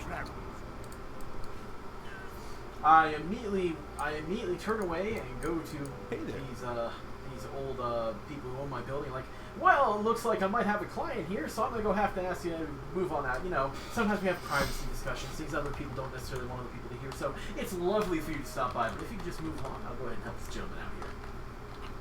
They seem a little confused as to how quickly you were saying all that, and they were like, I'm sorry, what were the names again? Cliff and Allison. What can I do for you? Seal? Cliff is holding an umbrella, right? Yes. I'm gonna put my arm around Cliff's shoulder and lead them towards the door, swiftly and politely. And as I go to gently nudge him out the door, I'm going to take his umbrella. Like, okay. Sleight of hand his umbrella. Alright, sleight of hand it. Alright, you manage to swipe the umbrella right out of his hands as you hey, close. don't forget your umbrella, and I try to hand it back to him. Okay. Yep. Cliff just with a little bit of confusion just realizes that he must have dropped out of his hand or something, and then he just comes back, picks it up. It's like, oh, thank you. The first time he actually spoke. And you lead them right out the door. Yep, lead him right out the door. Excuse me, sir. We'll be with you in just one moment. Thank you very much for stopping by. As they it's walk out wonderful. The door, for the cookies. Oh, it's a joy to do. It's just something I enjoy to do. I'm sure we'll be by with more later. And that coffee maker. I just want to stand next to Leon. I have my hand on his head, like protective but kind of creepy, and I wave with the other hand and smile brightly, like, "Bye bye." I love it. Okay, so they're rushed out the door, or carefully nudged out the door. And I wave the Native American gentleman to come on in. All right, yeah, he's definitely a guy who appears to be of Native American descent. Just kind of younger dude. He seems kind of troubled. I'm gonna shut the door when he walks in. Okay. Hi. I couldn't. He looks back at the paper sign that's taped to the other side of your door. I couldn't help but notice the sign and a few other things. It's only temporary. I'm sure we'll have something far better in the near future. We just moved in over here. Couldn't take the sign from the last place. So, how can we help you? Well, I don't know if he stuttering back and forth. He's not sure how to approach this, and all right, I'll come out with it. Can I try to see if we can put him at his ease? Yeah, go for it. Safe travel. Look, at least at 2 points in my life, I personally have had to stumble across 2 people mating who were married to other 2 people who would hire me to find these 2 people, and taken photos and gone back only to find out that they had in fact met each other and had done the same thing they were upset about. Trust me, whatever you've got going on, it doesn't get much weirder than what I've got going on a regular basis. So go ahead, it's all right. Okay. So, how do I put this? I have a tricky thing. I have difficulty kind of differentiating different. I gotta screw up the word. Just Differentiate. Does anybody know, or like, does anybody else know Magic of the Earth in here? He like just blurts it out. Magic of the Earth. I kind of look around the room to see if anyone else has a clue what he's talking about. I just shrug and look at you. Should I make an Arcana check or something to see if I actually? Yeah, to see what he's talking about. He may not know what he's talking about. Wow, what's with me in 12s today? I know, right? I should probably give that a go as well. I've got. Yeah, go for it. Anybody who wants to give it a shot. Oh, that'll do it. Oh, yep. Leon and Garrick both immediately realize he's talking about druidic magic. Oh, do you mean, son, why don't you have a seat? Come on. And I basically put my hand on his back and bring him. Immediately when you put your hand, you put your hand on his back, he kind of like flinches forward, like he just like got hurt, and his face kind of like contorts in pain just for a second. Oh, okay. Hey, it's okay. It's all right. That's part of the reason I'm here. Are you hurt? A little bit. Okay, well, come have a seat first. Okay. We've got a medic on staff. You need to be looked over discreetly. I'd appreciate that. I give a nod to Leon.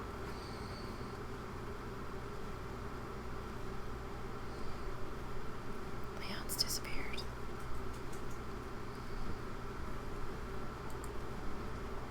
Chris? Sorry, Rose, I have my mic muted. I want to have a quick look over him and just see if I can see if there's any physical. I can actually see any of his injuries or anything. He kind of immediately kind of turns around and kind of lifts up he takes his jacket off and lifts up his shirt. There is a massive like wound on scratch on the back of his we're talking football size hands claw strike kind of situation. What did you do? Jump in a thresher? That's a bit of a long story. Can I sit down? Yes, of course. Okay. So long story short, I took a shot because I saw you guys were kind of glowing up here. Like I said before, I can't really tell the difference between magic. And I'm kind of new to this. But, I really need your help. What's the problem, son? I need you to save my cat. As in your household cat? I mean, he's kind of an outdoorsy cat. He kind of follows me around, and that's kind of the problem. Okay, and where were you last then? Where did you last see your cat? Well, that's the other tricky bit. He's in the wilds actually. How are you? And you can, as the way he said it, you could tell it's not so much a generic term as much as it's capitalized, as if he's talking about a place. And do we know what that capitalization means? Go ahead and give me an Arcana check. Hey, I didn't suck this time. Yeah, he didn't. It is from what little research you kind of did into it, although you nailed it. Basically what he's talking about, it's some kind of exterior plane that seems to be not necessarily twin to our own, but some other location essentially. It's known mostly around Belmont because it seems to be one of the few places it's connected to. It's heavily used. Do we know how to get there? You could try asking him. Typically people kind of go through the trees, which you don't even know what the heck is up with that. That's all you read is that trees. I'm not familiar with how to get there. If you can help me out with that, I can probably help you out with your cat. Oh, yeah. He kind of pulls a little kind of necklace from under his shirt, and there's a little just circular medallion kind of situation with the imprint of a sun on it. Yeah. Basically, this thing lets me kind of open up portals in between, and it sure heck beats taking a cab half the time, and kind of puts it back in his shirt. Oh, how delightful! I make a show of touching keys on my keyboard. I say, just for the records, what would your name be? Oh, right. He seems to stumble over there and goes, Desmond, Blackrock. Okay, I would like to request a insight check. Go for it. I'm gonna actually look at give everybody a glance and just kind of tilt my head a little. Hope they get the message. He seems genuine. That seems like his name. I shrug. There's nothing wrong there. I look over at Maxwell. I just put my hand on the necklace area and just tap it a little bit and nod this is something we need. And so out of curiosity, the thing on your back, the horrendous ripping, dripping wound you've got going on, that wasn't your cat per se, was it? See, and that's the reason why I can't. This is why I'm here and not necessarily wanting to go back myself. There is something in the wilds that has been kind of hunting my family for generations, and it got my scent. Your family or humans in general? You are human, right? Yeah, no, I am. Never know, had to ask. Yeah, I understand, trust me. I've seen some weird stuff. No, it has been purely my family. Don't know the connection to it personally. That's part of the reason why I'm asking you guys, because I know for a fact if you guys go in there, it won't probably go after you. Probably. I have to cover my bases, man. I don't know. Like I said, I'm new to this. What kind of creature would it be that keeps hunting you every time you go in there? Do you know what a Wendigo is? Oh, boy. I've heard of them before. Story changes from week to week, but it's basically some dude who started cannibalizing and then became this nasty spirit. So, cannibal human spirit tries to eat you and your family every time you go into the wild. Mm-hmm. I've been pretty tricky about it, especially because I just got this medallion recently, and it's been a lot easier to get around town. And so Patches actually followed me in this time, and I didn't even notice until it was too late. Why your family? I honestly don't know. You've got no history, oh, you killed my daddy, now I must hunt you for all of ages, or any of that stuff going on? I mean, no, not really. That's the weirdest thing. I have never been able to get a straight answer out of my own family. How many of your family are left? Quite a few. There's my dad and my brothers, although I'm the only one who seems to have any talent. I got my training from my grandpa. Is your grandpa still around? Not in the city, no. But he is alive. Yes. Would he perchance be alive in the wild? Maybe. I don't know. He like I said, I haven't seen him in years. He basically. Oop, phone call. That. In stereo. You want me to keep going? Hello? Hold on 1 second. Spam advertisement. Go ahead. No, I got a little bit of training in, and I kind of blew up in his face and ran to the city. You blew up in his faces and you shouted, or you blew up in his faces and you cast a spell you shouldn't have and literally blew something up in his face? Yes. Right. Okay. So, I hate to bring this up, of course, but there's always a question of remuneration. Oh, what do you guys charge? I want to just go up to Maxwell before he opens his mouth. Basically, just whisper something in his ear that I know we need money, but I don't know whether that's exclusively our payment. That kid does have quite a nice necklace on we could use, and he probably doesn't have much money on him anyway. Yeah, except fairly heirloom. I don't think these are really cost over, yeah. First of all, before we decide a price here, we're going to have to get to the wild, of course. Will we be able to either get your assistance or borrow your necklace so you can get in there more regularly? Yeah, totally. I can totally open up a portal for you. Okay. Well, I'll tell you what. We don't really know your circumstances. You might have money problems, what have you. I don't really know. So tell you what. Why don't we go ahead and take care of this, and then we'll rely upon the kindness that you decide to give us afterwards. How's that? Well, I mean, I've got a little cash on me. Would that work as like an advance or something? Oh, it would certainly help. I'm sure we'll need to pay for something. Yeah, sure. He pulls out his wallet and takes out like a couple of 50s and kind of sets it on the coffee table on top of the magazines. Excellent. That will be more than sufficient to get us started here. So tell you what, why don't you give us a day to get things sorted out and get ready for this, and then we will go ahead and get us back here tomorrow, and we'll start looking into it. Yeah. Can I get a little help with my back?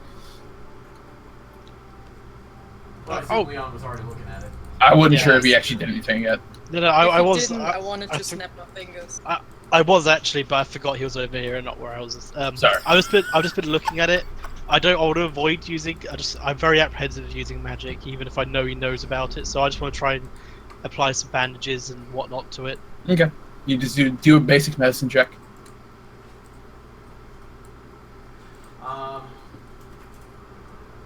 I would actually, I'm gonna walk up and I'm like, I do have one thing I need to request though. Do you mind if I look you over as well? Not necessarily for medical reasons, but for magical causes? Yeah, sure.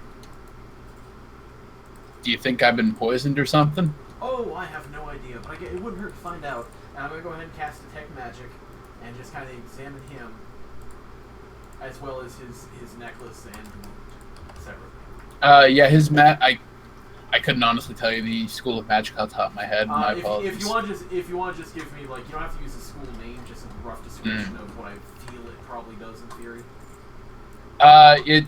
It does what he basically said. It would open up a portal.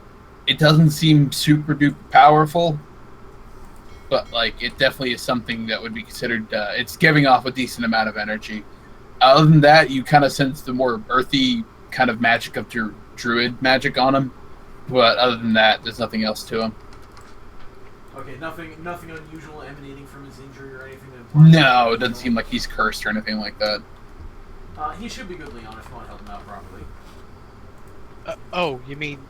Let's see. You got the medicine check, so you wrapped him up pretty good. He seems to be doing well, way better after you kind of clean and deal with it. I mean, it's always good to give services to the client. So yeah, I should. I just saw. I saw his mouth. It like almost whisper it. I should use magic. Yes, you should probably use magic in this case. It's not like he's unfamiliar with the idea. Oh, what can you do, little man? I've never seen somebody with magic like so young. Oh no, not young. That gentleman is in fact a halfling, which tends to look a little bit younger than a young human child, but they are in fact a quite experienced medic, as I'm sure he will now demonstrate. Right, Leon? Yeah. And I sort of put my hands neck just above the wound and cast Cure Wounds. Alright. Yeah, he immediately, his wounds heal up on his back, and he just kind of looks at you in awe and goes, dude, that's really cool. Thanks. Desmond. Yes. We need some form of contact from you, a number, an email, an address, something that we can get back to. Do you have a pen? Go ahead. I don't like to have it on all the time because it seems like magic tends to screw with it. But here's the cell phone number. He writes it down.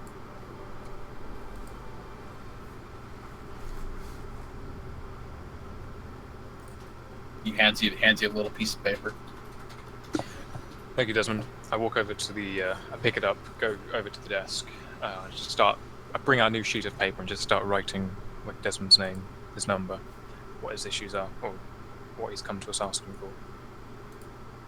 Cat problems and Wendigos. Got it. Okay, well, like I said, meet us up here tomorrow. We're going to do some preparation, do a little research, and just meet us back here tomorrow about 10 o'clock. How's that sound? 10 p.m. or a.m.? A.m., if you please. Oh, okay, cool. He goes, actually, he looks back down the pile of money. Actually, oh no, wait, can I take one of those back? I need a cab. I don't exactly want to go back to the wilds. Ah, yes, I understand. Yes, by all means, go right ahead. Be well. He takes one of the 50s off the table and runs out. Okay, how much is left? It was about 150 bucks. So $100 left. I'm actually going to pocket that. I'm going to point at, in theory, I know the generals of what these guys can do, right? Yeah. Anyone here have history? I do. I should. Okay, Leon, research Wendigos. Matthew, research the wild. I am going to keep an eye on this fellow because I'm a suspicious bastard. I look over to my my little thief companion. Want to join me in tailing someone?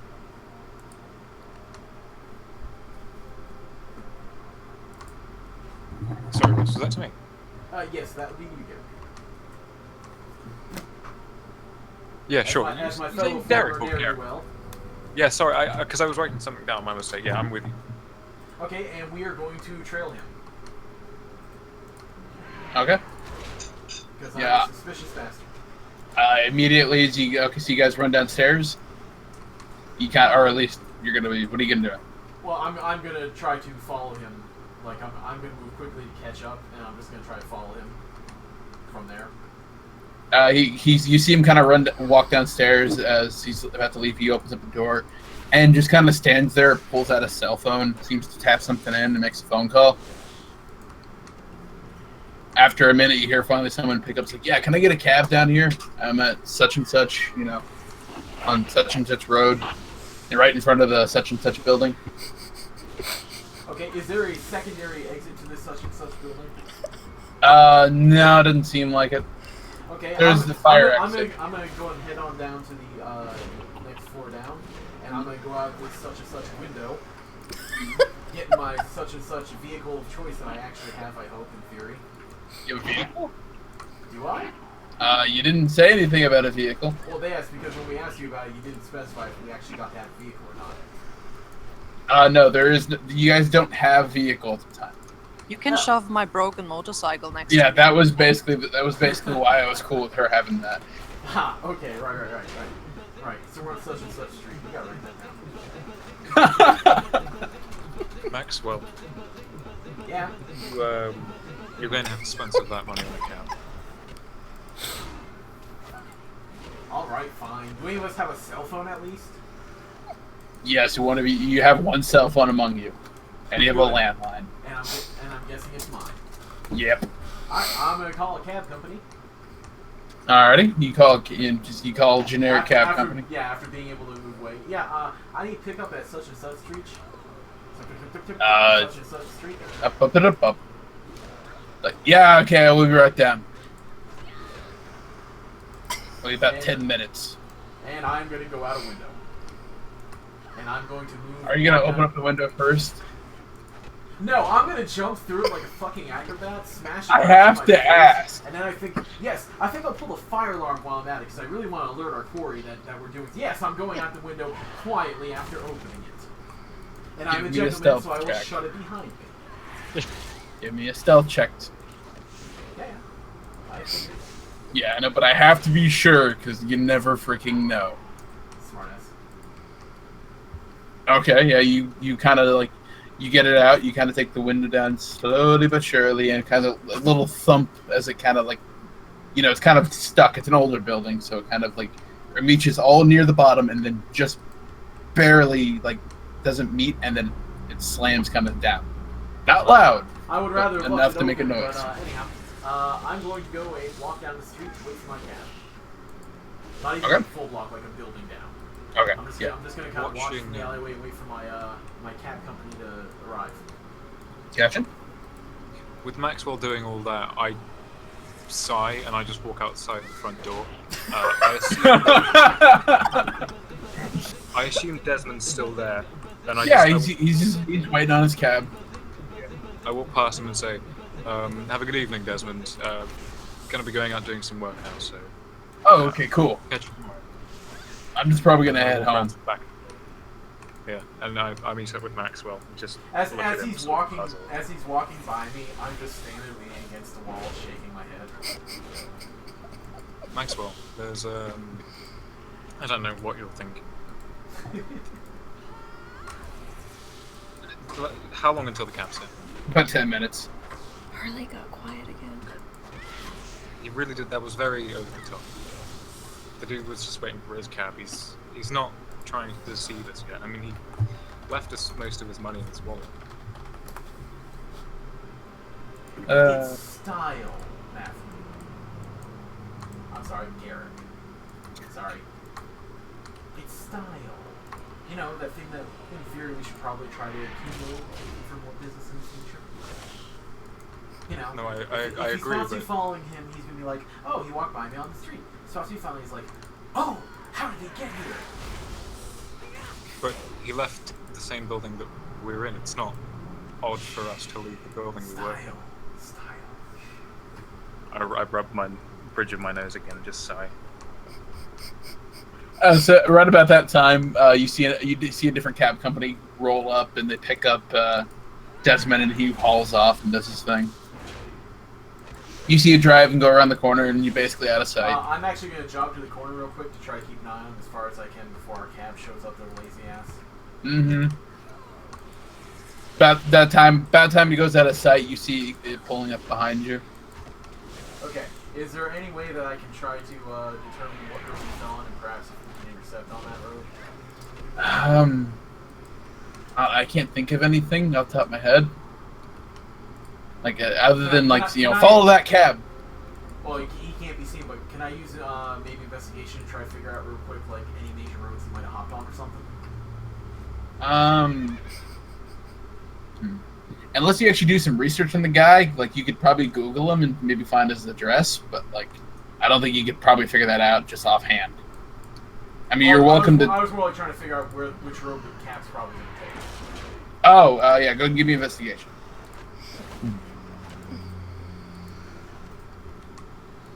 Okay, you can probably figure that out. Okay, I'm going to hop in the cab real quick and say, go to this road, we're going to try and find another cab from such and such company, whichever company it was. Till I actually get some street names down, it's gonna be such and such. Works for me. Yeah. Okay, so yeah, the guy goes, "Why are we following this cab?" Because he's a friend of mine, he's drunk, and I want to make sure he gets home safely, Deception. Alrighty. He kind of goes, are we doing anything illegal? Not illegal. He's a client of ours and he's hurt. We just want to make sure that he's alright. Why didn't you ride with him? Do I have anything of a magical nature on me that I can use to test to see if this guy is magical or not? Other than detect magic?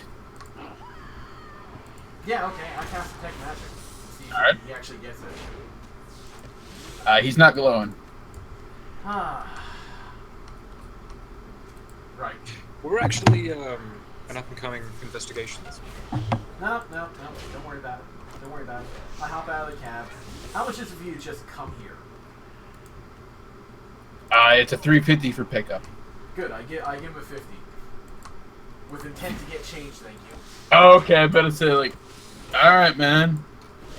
He goes through his stuff and just kind of flips it and pulls out some coins and such and gives you your change back and I give him the 150 as a tip. It's just 95 in the advance. And as he drives off, I'm just like,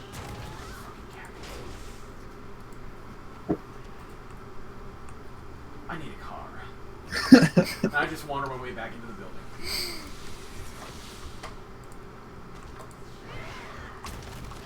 Alright, back in the building.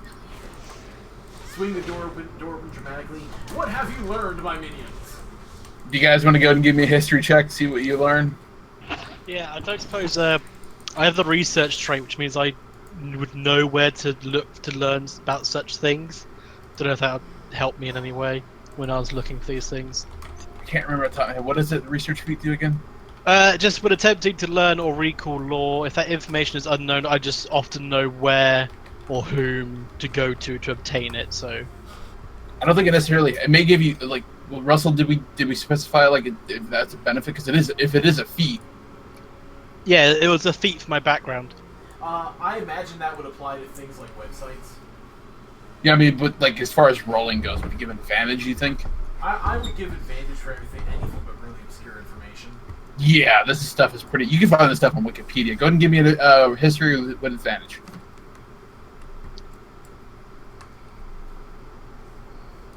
Oh, very nice. Yeah, other than the information he gave you before, it seems pretty dead on. It can vary, like you said before, with the what necessarily creates a Wendigo. It could be just an evil spirit possessing a human being, or it could be something to that effect. Any particular weaknesses, strengths, horrible things I should know about it before it happens to me?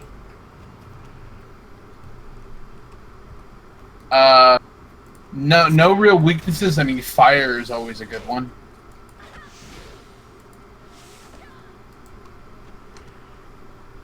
Okay. I mean, it's a pretty terrifying sight. It's just like you kind of Google it and you get an artist's depiction of them. Okay, but I mean, what is its purpose? Is it just essentially a magical animal? It's more or less. It just seems to be a corrupted human spirit that likes to go around and like either convert people to other Wendigos, or just straight up kill them and eat them. And the conversion process is forcing them to eat human flesh. Okay, so they're basically magic cannibals. Yes. Okay. Sorry, we said Wendigo. I was saying like the style monster. No. Right. Look at you, little research bug, and I give Leon a patronizing pat on top of the head. See, I knew you'd be good for something other than coffee. Thanks. I think. And what about you, Matthew? Anything on the wild? That's basically It's not. It's something not very well known outside of certain circles, and you're definitely not in that circle. It's super weird. We should ask that guy again or something. Okay, can I stay up late and do a little research of my own then? Yep. Thank you. If you so please. I appreciate it. That's very useful information on the wild. Thanks. Not like I found any better. No, you really can't seem to find anything. Despite like scouring the web for anything in particular, you can't seem to quite find anything other than Okay, so Tyler, hold on. Before anyone does that, I want to use a criminal contact. As part of my background, I have like one trustworthy contact. I want to try and get in touch with them to see if maybe they have in their network of people. Do you have a name for this guy? They are only known as Steve. Steve. Okay, we'll talk to Steve. We'll call up Steve. STEFF. Steve. Steve. Got it. Steve. I was honestly expecting Tim, but yes. Okay, we're gonna call him Stiff. Yeah, Steve. Steve. He likes to be called Steve. Do you want to call up Steve? What do you want to talk to Steve about? Oh God. I just need to know. I'm basically asking him if he's got any contacts on the wild. We need some kind of information on it. Anything in the wild you don't want to mess with, man. Typically, it's where you find your fairy folk. Steve, we're trying to hunt a Wendigo. Don't mess with Wendigos, man. Do not. They will just straight up end you with those antlers. Okay. Well, we don't really have a choice. Are you doing this on speakerphone? Me? We're all in the same company, aren't we? Why does it matter? Because I'm wondering if I heard the antlers comment. Oh yeah. I haven't even thought about it because I thought we were all like employees. It's like it's fine. I flip off the phone. Just very angry, dancing finger flip off the phone. I take it off speaker. Fine. So Steve, there's really nothing you can tell me, is there? Just other than be wary. I mean, honestly, man, there's, like I said, there's not really anything on that side of the fence that actually likes to talk to people. It's mostly where you get your beasties and your fairy folk. Those guys, you just don't communicate on a human level. But I suppose there's any people that have, say, a list of the kind of things that we can find in there. It's pretty well in chart. I could probably send you something, but I got to do a little. Just I got to make some calls first.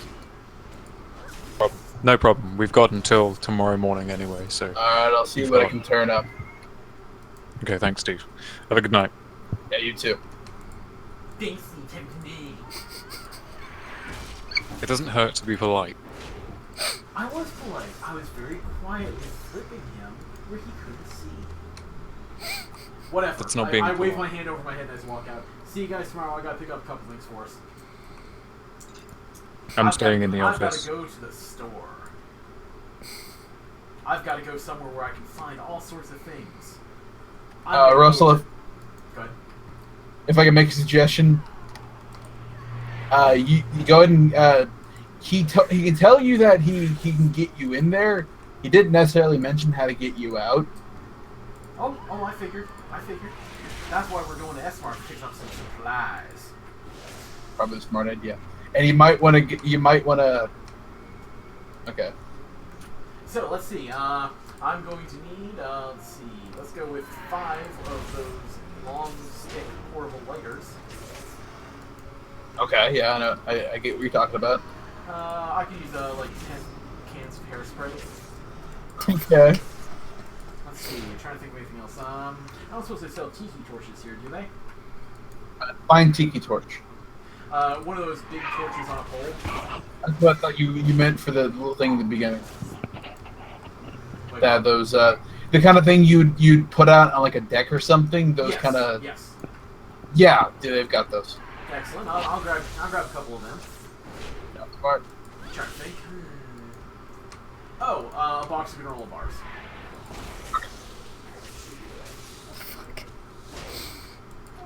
I put it all down on the belt, and I just look the little cashier straight in the eye and say, "Yeah, I've got good hair and a party going on."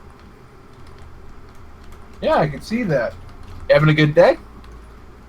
Gets better every moment. Good to hear. He starts beeping away.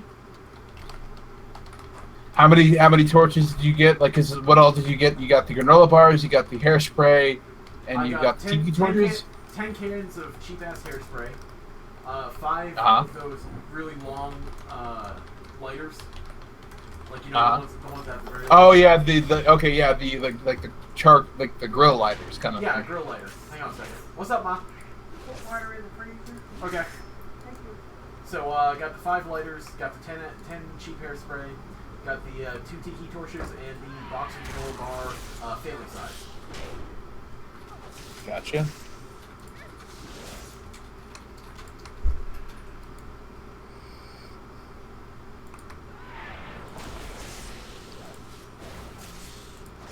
That'll be $66. Jesus Christ! Those torches aren't cheap. Ah. Give me a second. I'm failing at this. Okay. And I pay him up. The tiki torches aren't cheap. Yeah, I know. I pay him up. Yeah, you pay him. And I bring all that shit back to the office. Cool. Is anyone still here at this point? It's probably been a couple hours. What is everybody doing? Well, I've been filling out a file on Desmond and just looking through the internet, Alright. news sites, etc. I did add a filing cabinet note to everybody's handout, so if you want to add that, you can do that. I don't even know if there's a place I can go. Like, I probably have a place, a small place or something. Well, no, I assume we all had cell phones and cars too, but we didn't have those either. Nope. That's what I'm asking. Is there anywhere where I even would live, or do we just have rooms with mattresses in here? Basically, yeah. Yeah, from my background, I wouldn't have anything.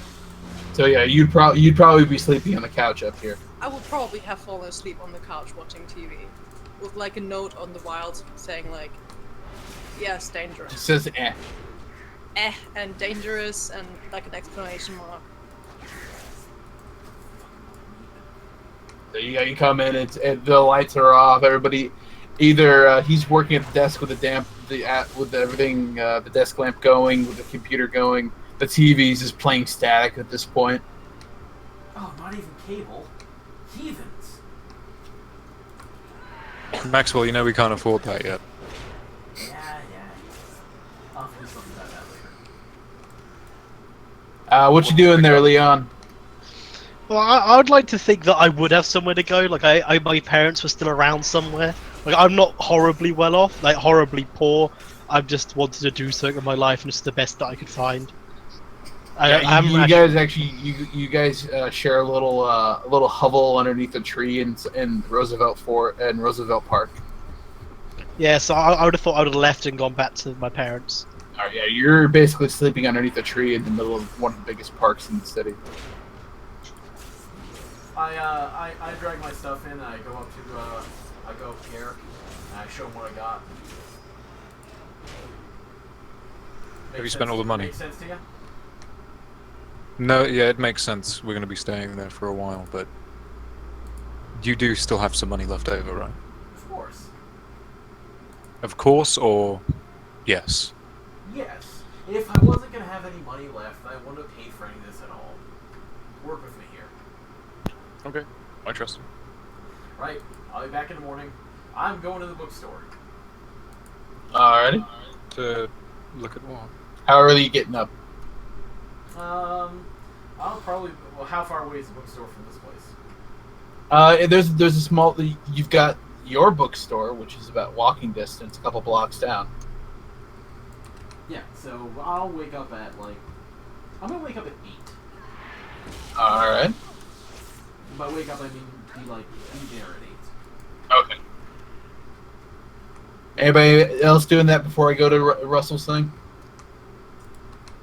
No, I don't have anywhere to go, so I'm staying in the office and Alright. just continuing to research until I pass out. I've got to buy some cots. So we're gonna see that Garrett kind of fell asleep on the desk.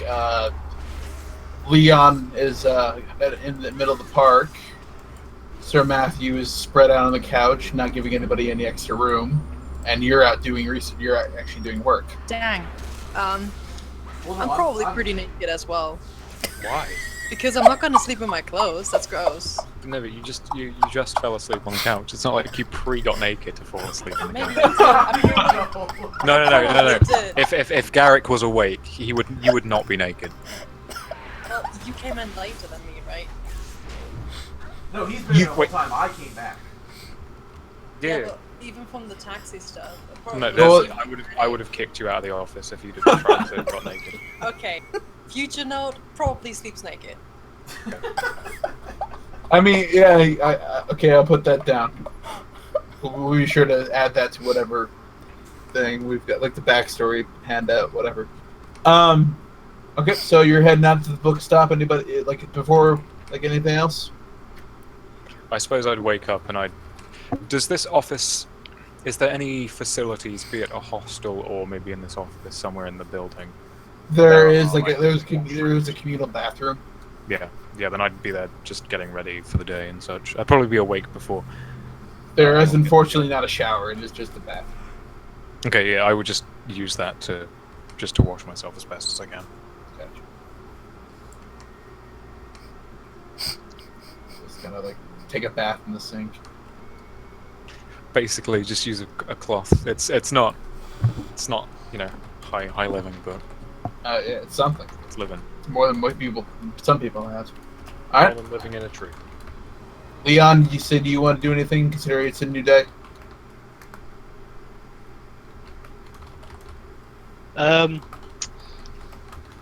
I just try and head back. I'll just eventually head back to the office. What was the meeting time that bloke was coming back again? 10. 10. I'll try and get back for around about 9ish, just getting back to the office. Okay.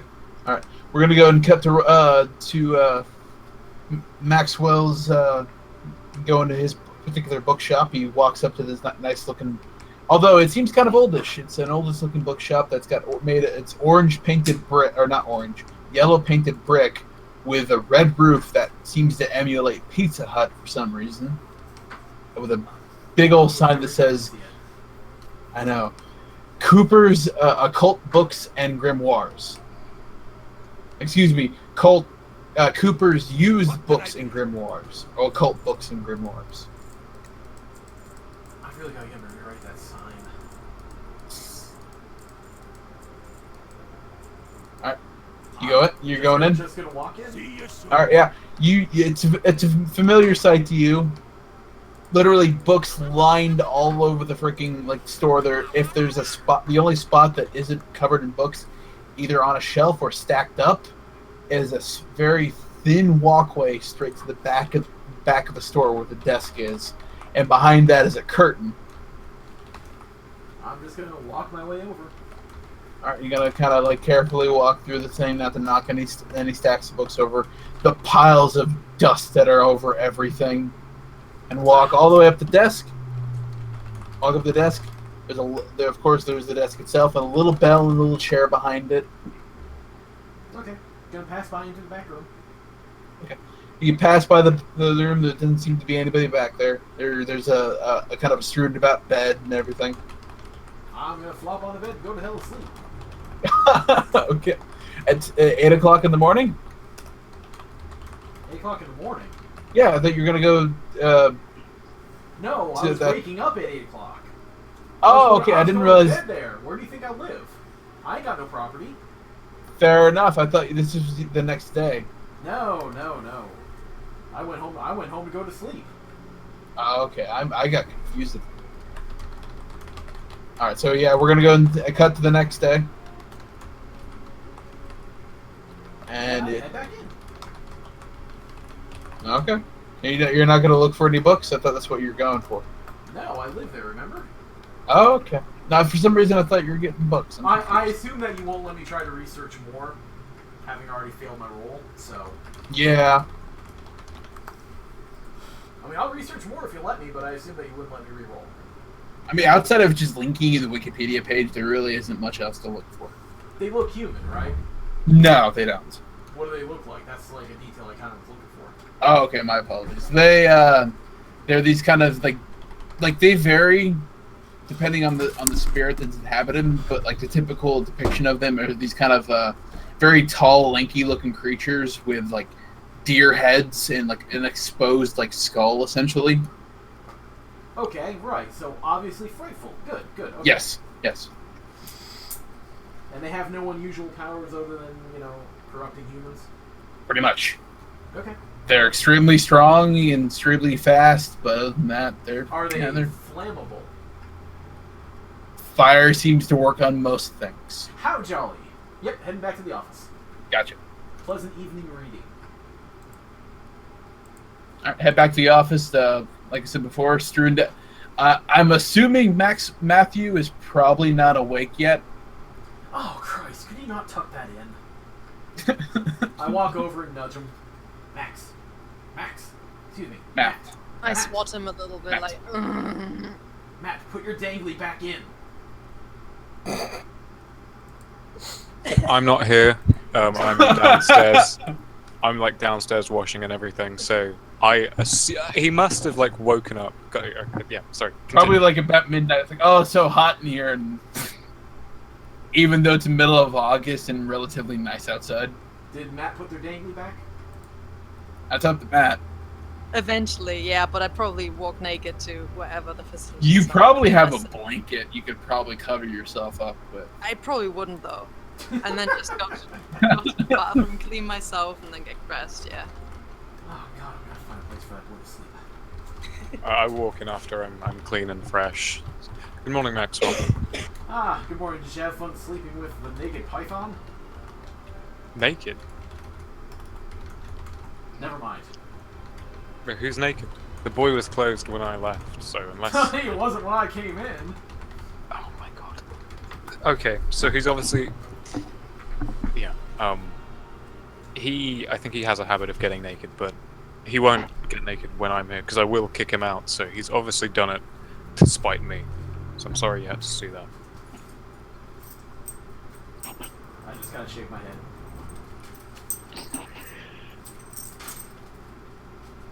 You know, we could cut it off. Oh, no, I've got a handy dandy improvised flamethrower here. I was gonna take care of it if you didn't put it away. Well, if push comes to shove, he's gonna be down an appendage.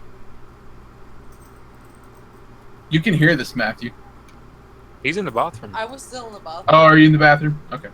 Yeah.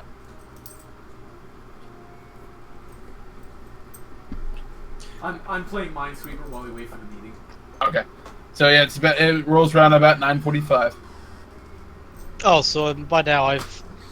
on my way there, I wanted to buy everyone coffee. How much would coffee cost? Coffee individually, probably around about $15 for everybody. Oh my god, $15. Okay. You went to a coffee shop, man. It's gonna cost you. Yeah. I mean, if you want to go to the 7-Eleven and just fill up like a bunch of paper cups, that'll probably run about $5. I did that once and they weren't happy, so I better not do it again. So I arrive $15 shorter I walk in, so I got everyone's coffee. He's got coffee. Morning, Leon. I just like I do every morning the past couple of days. I just walked to everyone and hand them their drink. Thank you, Leon. Good to see that you're providing good use for the company. Assuming you guys haven't ate them all yet, there's still some leftover pastries from yesterday. I'm going to reimburse him his 15 from our remaining forward cash. Got it. Lovely. I just wanna come out from the bathroom back inside, actually dressed, and with like, oh thank God. When I see the coffee on the table, I smile at Leon, and with like a Disney Prince Charming like melodic voice, like, "Oh Leon, the son of my day, thank you so much," and I sit down and drink my coffee. I mime Yarfing into the garbage basket under my desk. I sort of say under my breath, just so probably Garrett could hear. Oh, he's not gonna pet me again, is he?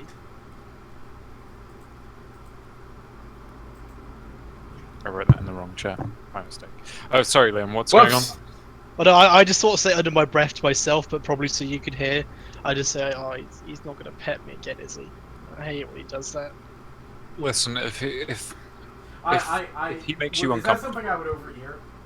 Well, I say it loud enough so Garrett can hear, but I guess if you were trying to listen, you could also hear. You can try a perception check and try to hear it. It won't be a very hard check if you're actively trying to listen. Yep, that'll do it. As you're mumbling that, I'm slowly leaning back in my chair. My hand is slowly heading towards your head. I just want to hurry over to the window. Before you do it, I said, Leon, if he's making you feel uncomfortable, let me know. Just stick by me.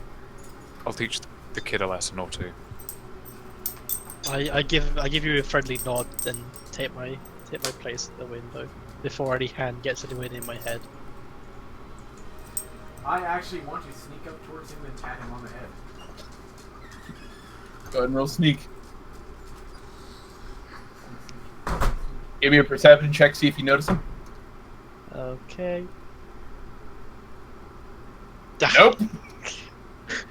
And he is dead quiet to you as you're staring outside into the raining window into the alleyway, just kind of staring at the garbage, going, "What the heck? Is that Chinese food?" The first thing you even know of me is me patting you on the head, like directly behind you, like an old grandfather sort of. Here's a good lad. Now what the hell is that? And I just feeling this so tap, I just yell out and back off. Oh, I heard you say something about loving pats on the head, so I figured I'd make sure you understand how much we appreciate you around here by giving you more. And I give him just like this shit-eating grin. I just I grind my teeth very slightly, but not like try and hide it behind my mouth, and I just move backwards even more. You kind of back up into the filing cabinet and just kind of sit there. Do you not like pats on the head? You don't like being petted? I just small blushes bringing it up again, and I'll just like try to ignore him and look away. I just want to know, Chris, is there any TV show you would enjoy? I'm not. Like a cooking show or something. I guess I'd like anything that's just interesting, an interesting TV show. I'd just like to have a stupid like bonding session with you because we enjoy the same stupid TV show. So in this moment, I would just pat next to me and like point at the TV, be like, "Oh, it's on," like some weird reality TV cooking show. There's only two ways to stop the pets. I'm slowly moving forward, like stalker, like horror movie style. Oh, what's that TV show? What's that TV? Two ways to stop the pets. Do you know what they are? The Muppets are on. The Muppets. How do you stop the pets? There's two ways. I'm like hovering over him, my hands just kind of slowly descending towards his head. Look, what's that behind you? I point behind him, out the window. Give me a deception check. I give him a look of just like complete thorough disgust, Then I wink at him and turn and deliberately look out the window. And I loudly say, "Ha! I don't see anything." I scurry over and sit on, and going to try and sit on the chair, on the sofa. I throw Garrick a wink while I walk back to the desk. As soon as you kind of get around back to the desk, you hear a knock at the door. Leon, I'm pretty sure he won't pet you. Would you mind letting him in? But Muppets. Right. I go let him in. Okay. I've terrorized a poor little kid, halfling enough. Yeah. Desmond walks in. Good morning, Desmond. Oh, hey. How's everybody doing? Good. Ready to go. Just a few questions. What's your cat's name? Patches. And what does she look like? Actually, I got a picture. He pulls out a little picture of a fairly large-looking cat that seems to be a mix between a Maine Coon and a Calico. Wow, that's a cat. That is a cat. I start handing the photo around, make sure everyone gets a good look at it. Okay, guys, I'm So, back. Sorry. How exactly does your amulet work? Yeah, it's pretty simple. Focus the little. He kind of waves his fingers, and then kind of like almost sarcastically says magic, because he, and like it opens up a portal on a tree. Okay. And once we're inside the wild, how do we get back out? I'll let you back out, but you got to be at the right tree. At this point, I stare at him. Yeah. Let us back out. Yeah. I mean, like. No. You fail to understand. You have a choice. You can come with us, or we can borrow your amulet. It's one of those two, because if you think I'm going to walk into a magical portal world with no way of getting back out, you are fucking crazy. Go ahead and give me your persuasion.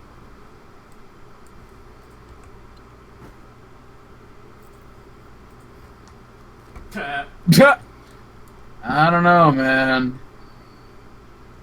Well, Desmond, I understand that you're worried about this Wendigo, but I can promise you we're going to deal with it.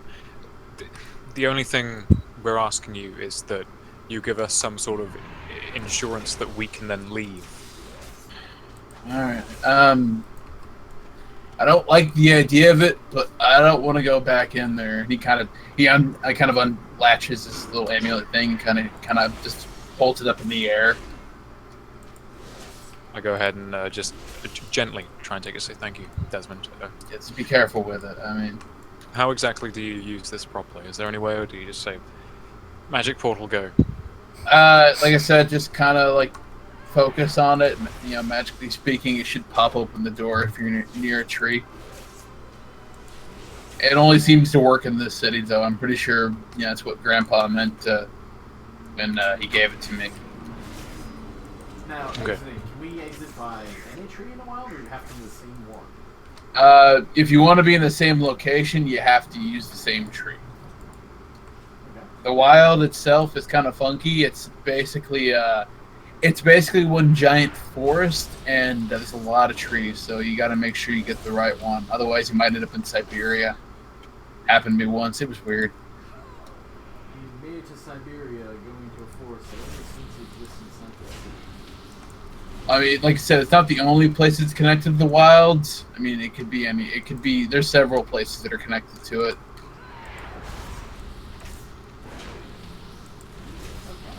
So, I'm gonna go ahead and prep my crew here. You are good to go. We are on the case, and we will see you soon. Hopefully with your loving kitty. Now, one other thing. Do you guys actually have a way to just figure out which tree is which? I assume that the tree will look unusual. But if not, I mean, what happens if we mark a tree? Chances are it won't stay that way. I tried that before. It's weird. If I drop it on, It's okay. I have. What happens then? I don't follow. Okay, I go through your magic tree into the wild. I'm in the wild. I put a object on the ground. Let's say one of these tiki torches, and I kind of brandish a torch in this direction. What happens when I walk away? Confused. Will the tiki torch still be there when I come back? Yeah, it should be. Right. Okay. I check with everybody, see if they have anything else to ask, say, whatever. No, I'm good to go. Unless everyone else is ready. Oh, and we need directions to the tree that he used that the cat vanished in, so we can actually try to find it. Yeah, sure.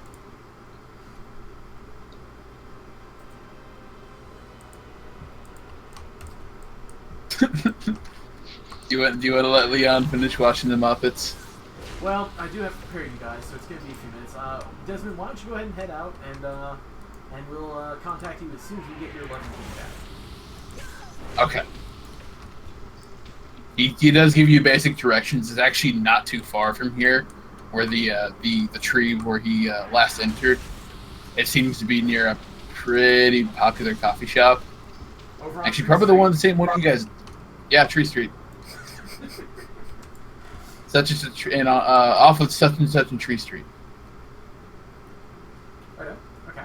So after I escort him out and shut the door, I walk over and I sit on the perch on the edge of the couch and I watch the Muppets with my crew. Okay. I'm actually, if you're going to start mouthing the words, I'm going to sing along it to the end theme. Nothing wrong with a little bonding moment. Garrick, what are you doing while they're watching the Muppets? I'm looking and I'm a bit cringed by it, but I just sink my head in some paperwork and I hold on to the medallion, just looking over it, just making sure that I'm ready myself. What, you don't like the Muppets? Didn't really get a chance to watch much Muppets back home. Well, now's your chance. Come on over and join us. I pull a legitimately shocked face, like, you have to come watch it. No, I understand you guys love it, but I've got work to do. No, Garrick, I insist. And I stand up. I go to the couch on the side of Leon. I sit down on the side. I'm like, please, come on. This is amazing. Come on, Captain Groovy. This is the reason you got out of jail. Remember? Come join us in normal life. Sure. Okay. I pull over the office desk and you just grab one of the chairs. Sort of sit. The entire desk. I sit sort of not too close to the group. Like, I'm not trying to distance myself, but I'm not interested in the show. I'm just trying to like save face. I'm visibly what's it called? Kind of like hurt that he didn't take the seat I made. Excuse me? Put out. Mildly vexed. I'm just upset that he didn't take the empty space that I made for him when I go back. And I rumble at him a bit, but then I look back to him. Back to the Alright, so about after a good 20 minutes of the show and the commercial breaks and ridiculous weird commercials that seem to get weirder and weirder every year, Muppets finally wraps up with a good old song and the letter, whatever letter of the day it is, we'll say letter L. That'd be Sesame Street. Talk about Muppets, boy. Oh, god dang it. I got the confusion. My bad. Like I said, I'm gonna sing along to the final song. I'm trying to get the others to join in. You know what? Going off of what Tyler said, I'm gonna, as it gets to the end, I'm gonna ask, oh, isn't there like a song and a letter at the end of this? That's the right show, right? Not in the least. Are you guys gonna join in on the singing? I'll say it I'll like whisper the words almost. I don't want to sing out loud, but I'm very excitedly whispering. I obviously have a Prince Charming voice, so yes, I do. I want a performance check from you two. I'm not even trying to do it well. I just want to see what happens. Okay. I want to use my luck for this because I want to have beautiful. Okay. Mediocre. Average. You just roll performance with advantage. That was perception. Oh, sorry. Wrong button. No, my luck. I was gonna say my performance should have been a little better. There we go. Actually, Surprisingly, Maxwell outdoes Sir Matthew. I offer a fist bump when it's done. No, he doesn't. That's my luck there. Well, that's no. The luck is you re-roll it essentially. No. Even if that is your luck, you just rolled lower. Yeah, you did. That's like the lowest roll you got out of all three. Luck, you basically add an extra die and roll that and take the best out of the three. The handbook luck says I should spend an additional d20. Yes, you're rolling an additional d20. It's like advantage plus. Normally with advantage you roll 2 dice. With luck you roll 3. And you take the best one just like you would with advantage. So you've got a 14, a 10, and a 7. Okay, no, I see. Yeah. Okay. Oh, essentially, when you use luck, you're giving yourself advantage on the roll. Okay, cool. Well, no, you actually do get all 3 dice, Tyler. I looked it Do up. you automatically get advantage? Yeah, it's basically advantage with 3 dice, even if you originally had disadvantage. It's something That's weird. There was something weird about the math, so they ruled it that way just to simplify things. Fair enough. That's good, butt saber. So Yeah, do you accept the fist bump? Me? Yeah, you. Yeah, of course. I shoot a smirk towards Garrick as I bond with everybody. And I'm gonna teach you all. Singing might have not. No, I'm just saying. I'm super confident in my singing, even though it wasn't amazing. And now I'm gonna teach you all improv flamethrowers. And that's what I do. I show them the old hairspray and the lighter trick. All right, yeah. Just Correction. I will do that once we step outside, or at least That's into a smart slightly more idea. open area. Just gonna show you guys how to use a. Each you get 2 cans and a lighter, and if we run into any trouble and you need, you don't think we put it down with our various stickers and whatnot that we've got on us, then go ahead and give it a spray and light it up. Garrick just nods whilst you're demonstrating to the other 2. Yeah, old hat for you, I'm sure. Well, you know me. I start handing out cans to everybody in a lighter. Okay, everybody make sure to mark down your inventory. Everybody's got 2 cans of hairspray. 2 cans. And I'm mostly making you guys do this just because I have a feeling you may not get a chance to use them, and I really want a couple months down the road or something like that. Just be like, why do we have hairspray? And a lighter. You know me, I'm a paranoid bastard. I get you. I just very nervously hold the can. I'm shaking. Do I really have to use this? Only if you're scared enough to use it, you probably want to have it. I'm not going to throw you in front of some beast and have you try to fight it mano-y-mano. That's what meat is here for, and I point to Matthew. I smile. I will protect you. Don't worry. Can you guys take these 2 cans? I don't want them. Leon, I think it's probably for the best of your safety that you keep them on you. If you say so. Trust me. We're going off into a wild place. It's probably good for you to have some way of igniting wild stuff if you really need it. You'd rather you had it and didn't use it than needed not have it. Okay. And I very reluctantly pocket the 2 cans and lighter. Okay, I'm gonna heft the 2 tiki torches over my shoulder and say, well, I feel like walking into a tree. How about you? I mean, I could always look after the office if you guys want to go off. I pet him You're on coming the along, pussy. Yeah, I just push him forward. Come on, this is fun. You wanted the job. This is part of the job. It's not all getting coffee. Don't you want to do something more someday? The world needs saving, young man. Come on. We're saving a cat. How's that the world?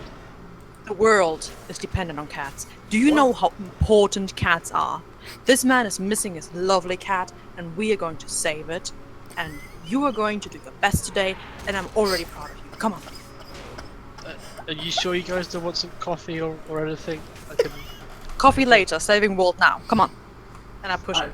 I nudge Matt and I say, yes, we've got to save the world one pussy at a time, don't we? Nudge, nudge. He doesn't really get it, but he smiles. My head just drops and I just sigh. Right, tree portal. And I can't help but note that our companion has already left and is probably halfway down the street. Yeah, I'm already at the bottom of the stairs. Just, Yeah, you you head down the tree. You're already there down at Tree Street, right next to the coffee shop, just kind of waiting. Just looking at your non-existent watch, waiting for the rest of the group as they come in all jeering and confident, except for, of course, Leon. I'm gonna pull out the medallion. Okay. Everyone's all here now, right? We're all together. Assuming you're waiting for us, yes. Yeah. So, pull out the medallion. I hold it in my hand, and I touch the tree and say, "Take us to the wilds." Okay. You kind of put the palm of your hand, you stick it against the tree. You kind of feel a little warm sensation as it makes contact. You kind of focus on it, and you verbally say, "Go to the wilds." The medallion itself kind of burns into the tree and expands into a big old portal. Well, that was much easier than I thought. I'm very consciously looking around, making sure nobody's seeing this. Even though I know they probably wouldn't actually notice it, I just can't help it. You see as you pull. Hold on. Hmm. It melts into the tree to make the portal. No, as he pulls his hand back, it's still in his hand. Oh, thank goodness. I'm sorry, the way you described it, I thought it became the portal. I'm like, oh. Well, it burned into it. It didn't necessarily get stuck in it. Right. When the portal opens up, because I do want to try and bond with the group, I say, hey, it's like that kids movie, right? The Hobbit or something, where they go through the train platform, right? That's the movie, isn't it? I am taking you the fuck to the movies later. So that's not. As you're going to be having this conversation, people are walking by, staring at the giant glowing portal on the tree, going, "What in the world?" Not really doing anything about it, but curious. Ladies and gentlemen, prepare as I, the great Mad Genie, performs this astounding trick. As all four of us will disappear into that tree. Matthew, if you'd be so kind. I start going through the whole pattern. I'm like making sure that I'm showing there's nothing in my sleeves and all other janky horse shit. Yeah, I turn to them, I take a deep bow, and I move into the tree. Alright. Yeah, you guys jump into the tree. I wait until everybody else jumps in and I give everybody a bow. And I say, thank you, it was a wonderful show. You can go ahead and donate to our offices on such and such street. And I jump through the portal. You hear a mild clapping as it kind of happens, and then as the minute you go through the portal, your perception kind of swaps, and you don't hear anything from the other side of the portal. I want to, now that we're all through, I want to pull out the medallion, or keep my sword the medallion. I want to put my hand, hold on. I want to make sure that this portal closes. We don't need anyone else walking in there. Leon, be quiet, I'm talking. Leon, what do you got to say? I'm just, as he's speaking, or as he's doing whatever he's doing, I'm just like closing my eyes, clenching everything. I'm just like, am I dead? Are we dead? Am I still alive? I'm gonna pat him on the head. I open my eyes like, we're not dead. That'll do, halfling. That'll do. Okay. Alright, what were we saying, Garrick? I just want to close the portal, so okay, yeah, you kind of... Exact opposite of what I did to open it. Yep. Throw up there and boom, closed. Okay, so question for you. Yeah. It's wild. How heavy is the tree cover? Is it like dark out here?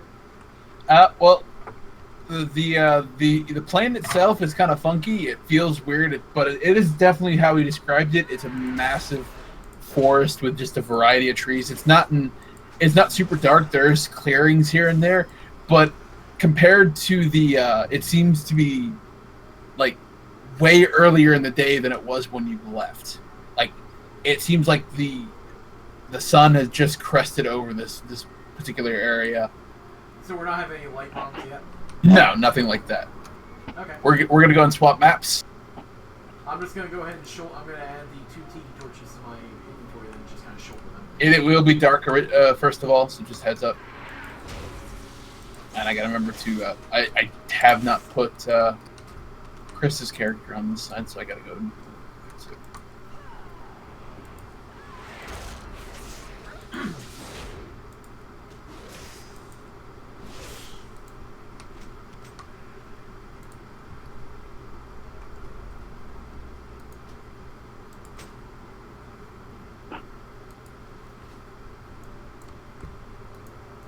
Poor Leon, the shit catcher of the group.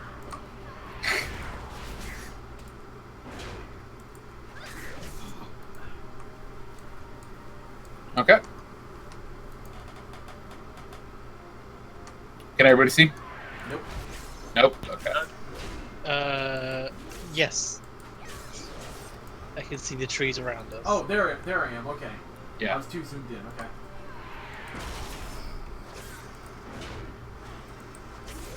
So I take it the circle. Oh wait, the light's on the circle. Okay. Yeah, it's because of the portal. Okay, so it's darker further into the town. Further into the forest. Yeah. Well, no, it's not so much dark at the moment as much as there's such a thick fog going on. It's difficult to see in front of you beyond like 20 feet. Okay. Okay. Gotcha.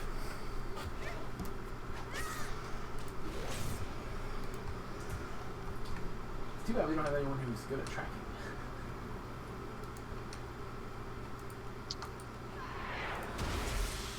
There we go. I mean, which direction do we want to head first? Did he give us any vague directions on like where he was when his cat vanished or anything, or did it just Like he took you to the tree and it's a cat. It's kind of difficult to really nail down where they're gonna go. I think we should probably try and look for some tracks, even if we're all like completely inept. There must be something obvious here. I mean, the dude's terrified. There's got to be blood. There's got to be some dead animal somewhere. I'm gonna go ahead and make some sort of check, see if I can't see signs of blood or dead animals anywhere. Investigation. Yeah, I'm gonna check that too after he's done with something I want to do first. I think. Got it. Oh wait, no, never mind. That only lasts an hour. I'll save it. No, nothing really pops out at you. This forest is pretty nondescript, all things considered. How about to me? Yeah, no, you got like, you kind of noticed out there, you kind of like, as you're peering around, I'm trying to best describe this. You can't help but notice out of every corner of your eye, there seems to be something in the forest kind of skulking around and doing its thing. It doesn't seem to be actively looking at you or running after you. It just, you feel it, it's out there. And immediately you see some kind of weird looking tracks in the ground. Define weird looking. It's difficult to really, because it's like there's some bigger ones and there's some tiny ones, and they seem to be mixed together, and it's weird. Okay, are they part of the same track, or are the tiny ones and the bigger ones like separate? Tiny ones and bigger ones they seem to be going the same direction, but they're different. Okay, are the tiny ones cat tracks? You could probably make that assumption. Well, does it have 4 pads and a little footprint? Yeah. Okay. I mean, it's not like there's probably not other things that could have probably the same tracks, but you could probably. I'm make just making sure it's assumption. something similar enough. And what about the large ones? Do they look similar to, say, a deer, a bear, or a human? You're not familiar with these. I know. I mean, like a general shape. You could probably assume humanoid. Okay, they're human shaped-ish. Yes, they don't have have noticeable toes of any kind. They just seem like a flat foot. Okay, and which way do these tracks go? And, let's see if I can. That kind of general direction. Can you see my little arrow? Yep. Okay, I'm going to indicate what I saw to everybody else, and I'm going to my left arm is going to have my tiki torches over it, and my right arm's going to be in my pocket and quietly clenching my knife. go for a walk in the woods, eh? I'm going to follow behind Maxwell, bring out one of my daggers, and keep one hand free. As I pass him by, I am gonna mumble to Garrett to keep an eye out if something's like passing on the edge of my vision. Okay. Is that? Did you say that's the only? Did you say that's only he can hear? Yeah, I whispered in his ear. I didn't want to freak out the little shorty pants there. Can I notice it and can I try and catch what he says? Give me a perception check. You noticed. That's unfair. I rolled higher. Oh, okay, no, fair enough. Yeah, no. Oh, I'm resisting that. I don't want him freaking out. Yeah, no, fair enough. I didn't realize you were doing. Sorry, yeah. No, you did notice it. Okay. Okay. I want to not be at the back, so I follow after Carrick. Alrighty. I'm gonna suggest Meat stand to the rear. So we got a marching order: Maxwell, we'll say Leon, then Garrick, and then Meat. Yeah, sure. Yeah, Yeah. I'm happy with that. Leon, I don't mind if you want to stand next to me if that makes you feel a bit safer. I nod to him, again blushing slightly, and as I just say thank you. And I walk side by side. Do you want to hold his hand? We're not going to be holding hands. It's practically. It's big enough as it is in here. We won't be combat ready, Leon. So just keep your hands to yourself. I wave, like, I have a hand free.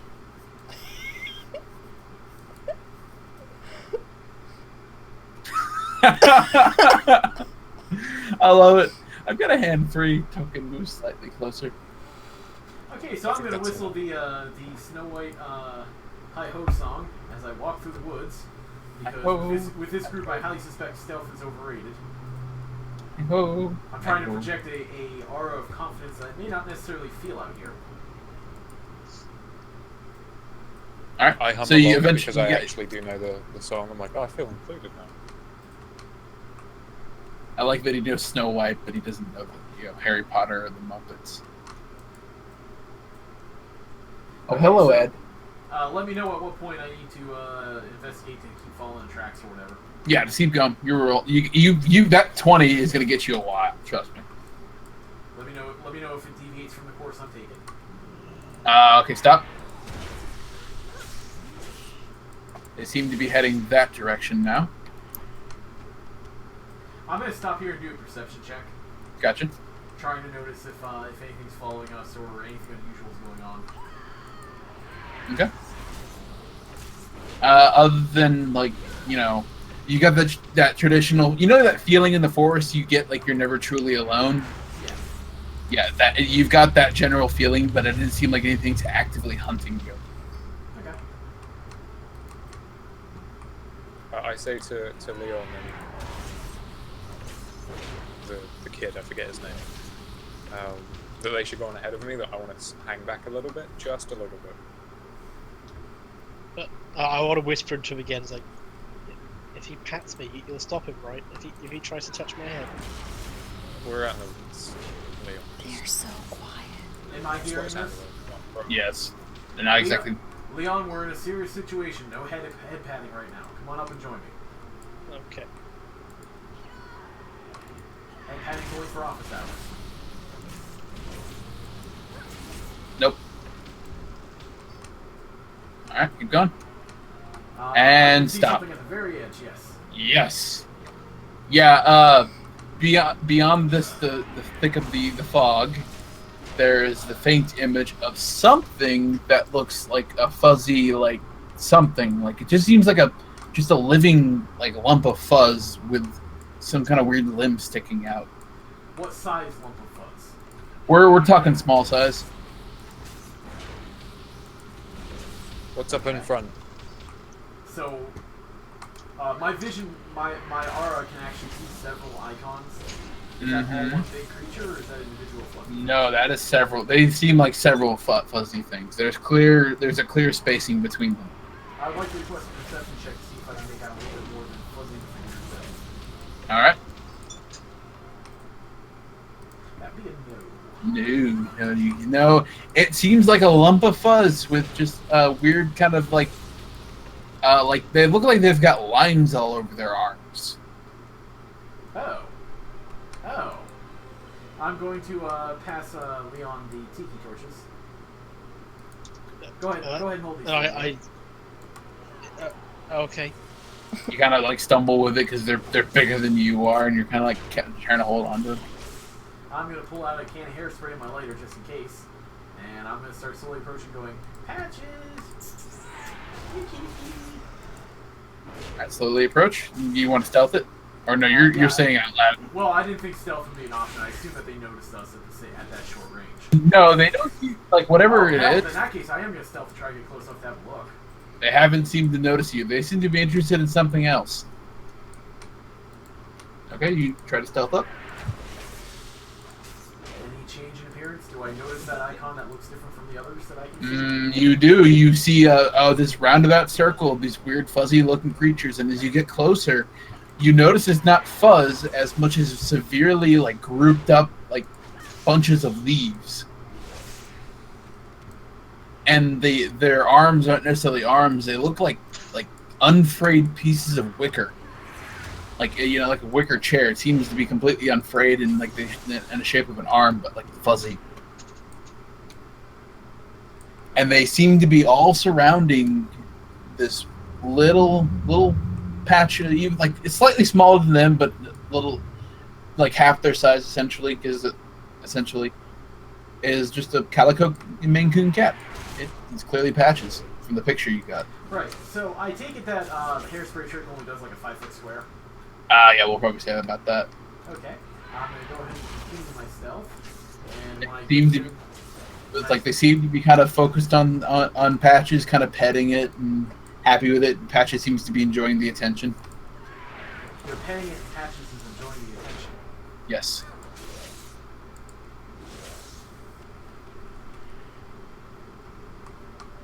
I'm just gonna lean in quietly and say, "Hey, you think I can have my cat back?" Immediately as you do that, they all like simultaneously turn their head to you, and you don't really see a face as much as this kind of like deep indent and eyes kind of glowing through their leaf-like face or their heads. And there's a moment like Rah! As they immediately all disappear. Including Patches or not including? No, Patches doesn't disappear. Hi, Patches, kitty. And as soon as they all disappear, Patches lifts up into the air and starts running towards the tree, somehow flying towards the tree. I just suddenly went dark. Oh, wait, what? Oh, sorry, I put you on the wrong layer. My bad. Which tree? The tree that we came in, or? No, 1 second.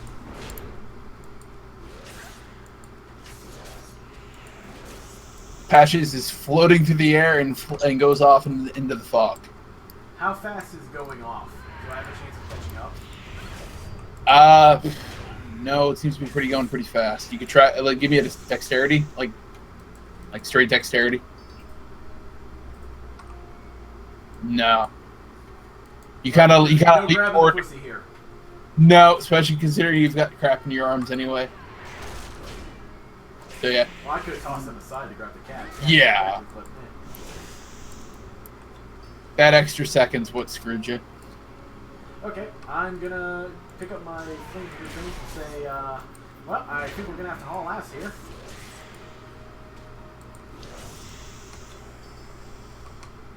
I'm gonna wave everybody over real quick. Yeah. I'd like to request a canine check to see if I know what the hell this things were, or at least a rough idea. Yeah, go for it. That'd be a no. No, you have no freaking clue. You've never seen anything like that before. Well, can I make assumptions according to what I would think it would be? I mean, if you wanna. Okay, so I think you all kind of saw that, yeah? Yeah, we've got some little invisible tree sprites or something. Yeah, that'd be my guess. So the question is, did the cat, like, try to run away from us, or did the cat lift up and take off on its own accord? Well, it was. It seemed like it started to get up and then float away backwards. Right. I think someone likes the kitty more than we do. And as you kind of see going off the distance, 1 second. There's a glow in the fog as a portal seems to be opening up. Okay, is that something where I can take note of where it is? Yep. Oh, right. As it you notice. Is the cat already through the portal? It's on its way. I'd like to try to haul ass and grab the cat. Go for it. Yeah, I'm gonna go do the same. Do we need to do any sort of check? We're gonna run for it. At this point, it's fair to say you probably won't make it, but you can try to reach the portal in time before it closes.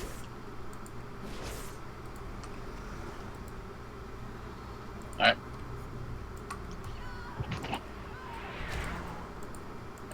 All right. So from there, it gets kind of wackadoo because we're gonna do some Benny Hill stuff. Because it seems there's going to be a trend essentially popping up because you guys follow this portal. It's going to be this constant. What? Oh no, I've got a rough idea what's going on. Here on. Yep. Essentially, every time it seems like that you guys reach this point, you guys reach the portal, you jump through this portal, and you end up in some random apartment complex in the middle of the city. It looks familiar to you, but you're not entirely sure. And immediately the cat is floating through the air and passing by some random passerbyers and just people as some dude is checking his mail and he kind of stares at the cat floating past him and just kind of like falls on his back and just like confusion and drops the mail he was holding. Don't let me testing my new drone. As that's happening, it flies past him up to another tree and opens up the portal and goes in. Okay, so it doesn't have to stop moving at all when it opens another portal? Nope. Right. It's something it seems like it's able to do innately. As it's floating backwards. The cat is floating backwards. Right. While we're Whatever is taking the cat through the portals is, it can somehow open up the portals innately. I know that we're running it. It's going to be a bit difficult, and I know that the cat probably isn't the one causing this. But does the cat have a collar on at all? Does it look like distinct? I'm only thinking like I'm going to be. Let's say we're running, and I'm running alongside Maxwell. I'm running, asking him like if that thing has a collar on. Maybe the owner has put something similar to this sun medallion on in case something like this happens, so that the cat could get home. Well, it's floating backwards. Yeah, I know, but if we eventually get the cat, I want to check out if it's got a neat collar on. Yes. Well, I want to go ahead and give me a perception check real quick. Is everybody or? Yeah, I assume everybody's following the cat. We're gonna assume this is happening while you guys are chasing Benny Hill stuff. I just want to ask: what's everyone's speed? I presume everyone else's speed's 30. Yeah, you're 25, man. You're gonna be kind of lagging behind. But I'm still mad I'm not getting left behind anymore. No, you're good. Yeah, it's not. It's the portal seems to be staying open long enough just for you guys to get through. Okay. Basically, you're catching up in the time it takes for us to say, "There goes the cat," and chase it in a different direction. We have to jump out and spot the cat, follow it, so we pause for a second. You jump out and you see us moving. You're like, "Oh, we go this way." Basically. So you guys basically get like even if it's like a brief respite to stop, and I'm just like I stop for a second, and you guys, there it is. I'm like, all right, okay, start running again. I got it. And that's the perception check. It's pretty much everyone but Garrick and Matthew get it. But it's very difficult to read immediately. But it's clear the cat is confused. It just kind of lets out a little meow as it's going through the portal. Okay, so question: We're moving after it. Are we within 30 feet of it pretty regularly? Pretty, yeah. I mean, I assume it's moving back and forth, whatnot. Yes. Okay. I'm going to cast Unseen Servants. And I'm going to send it after the cat to pick the cat up when it reaches it. So as it reaches up to the cat in the air, the Unseen Servant tries to kind of like it's by definition, you can't see the servant, but you can see something kind of tugging on the cat and something tugging it back. But does that slow it down at least? It does. It seems to be getting closer as it goes through another portal into a new location. Okay, are we currently going into the woods or going into the normal world? It's still going. It seems there's a momentary respite between you go to the wilds into another tree into another location. Yeah. What point are we at? Are we in the wild right now? Yes. Is there a stick on the ground in this giant forest? You can assume so. Yes. I'm going to bend down, grab one real quick, and try to throw it underneath the cat. Okay. I'm looking for a mildly hefty stick. Okay. I'll say improvised weapon. It's a club. I think it'll be. It's usable. So you're gonna chuck it at it, although it's not a throwing weapon. I don't remember the rules for that. I'm chucking a piece of wood. I'm not trying to kill it or nothing. I'm just trying to. Okay. Yeah. Fair enough. Just give me get dexterity. Yeah, I'm gonna hit my throwing knife attack. Just ignore the attack. Yeah. I can't Nope. shit today. Unfortunately, no. It seems to whatever you're hitting, you'd be at disadvantage anyway because you're trying to hit something you currently can't see. But I know where it has to be in relation to the cat. Yes. Well, anyhow. You don't know the size of the creature, really. No, you can probably assume because it's pretty clear at this point. Whatever, Either one of way, those. I fucking biffed it. we're stuck on this. I don't need to be it. But anyway, so yeah, you guys roll that direction, back into a new location to the real world.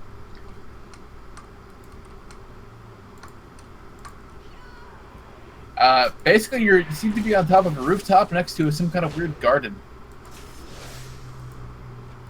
And immediately he opens up another portal, runs on through to outside of a very large, extravagant-looking hotel. Like, it seems to be surrounded by paparazzi as you guys run by chasing this cat. And immediately, as we're running past paparazzi, I said to Maxwell, "This is not going to be good for us." Why? It's a publicity stunt. I say loudly as I run by. Immediately, a few people are like, there's a handful of people kind of staring at us as you guys run by, and there's a few people taking snapshots and just for whatever reason. And back into the wild. As we're jogging on, like, anyone else got any ideas? We could always give up and go back to the office. I'm getting kind of tired. Can't get pussy without saving pussy. We're doing this for a man, Maxwell. Maybe he has a sister. Just keep running. So, seriously though, out of character, anyone got any ideas? Because I've got a few other things I can try, but... I have literally nothing of use. I could throw a dagger, but that's not going to do much. Yeah, if we're going to do that, we might as well keep chucking sticks. I just thought, when Harley asked about the collar, I thought you had like a grappling hook or something so you could grab it, but other than that... Oh, I'd love to see that. Let's not kill the cat. Let's not kill the cat. She... Okay, if no one else has any ideas, the next time we shift into the wild, when they pop open a portal, I want to throw up my hands and say, "Portal close!" and cast minor illusion to make it look like it's not there. Okay. Yeah, as you pop into the wilds, he kind of like runs through and you 5-foot section that particular area. What is the DC for minor illusion? 14. 14. Let's see. I'm basically trying to make it think that the portal didn't open for some reason. Yeah. Yeah, this thing isn't very smart. We'll see what happens.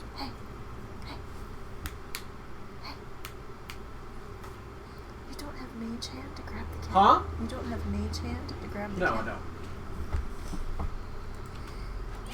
Yes! Ha! Wow, that You is... cannot escape forever with my cat. Perhaps we can come to a peaceful agreement here. It stops. The cat stops there in the air for a moment, staring at the tree. I'm actually going to slow to a stop as well to try to indicate that I'm not trying to kill them.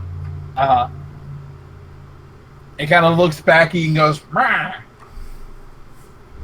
Hi, Patches, kitty. No, the cat doesn't move around. Like, the cat turns around, like, facing away from you now. And then you hear some random creature in the ether just go, "Mah!" Alright. The cat back. I'm gonna, how the hell do I communicate with something that I share the language with? Maxwell, give it something curious. We come in peace. Please, give us the cat. They don't. Please, and I just get louder. Matthew. Give us the cat. Calm. I don't know. Have any of us got anything interesting on? Like a little charm or something? I don't know. Just entertain me. Leon, give me the stick. What? Give me the torch. Yep. I had him the torch. Alrighty. I hold it sideways, and I sit on the ground, and I put the torch on the ground in front of me. Okay. Any verbal reaction or anything? The cat doesn't seem to be moving. It seems still confused, although you're staring at its butt right now, so you can't visibly. What would it take to get my cat back? It doesn't seem to respond. It doesn't seem to understand. Like, you can't see what's going on, so I don't know. It doesn't seem to be responding. I'm gonna tear off a couple of branches with leaves from the tree nearby. And you hear like kind of noise. Yeah, it's like it seems to be angry at you snapping branches. I see that, and I realize that my initial plan isn't going to work, so instead I tear off more branches, and when I've torn them off, I snap them and I throw them to the ground and I step on them. Oh, shit. Give us the cat. I'm going to face palm right there. Oh, shit. It immediately turns around, looks for another tree, throws up another portal, and starts running towards it. I whip out my hands and I cast minor illusion over that portal. Alright, let's see what happens. You had to do that, didn't you? It manages to see through the illusion and runs right through. Oh, can I not even... Because I was, as they cast the portal, I was going to grab the sun medallion. Sorry, what? I was going to grab the sun medallion and yell out to close the portal. It doesn't seem to have any effect. I think you had to touch it. Well, we're chasing through the portal. Okay. Basically back into the real world for a moment. As we're in the real world, is there anyone around us? Because if there's anyone around us, I want to yell out,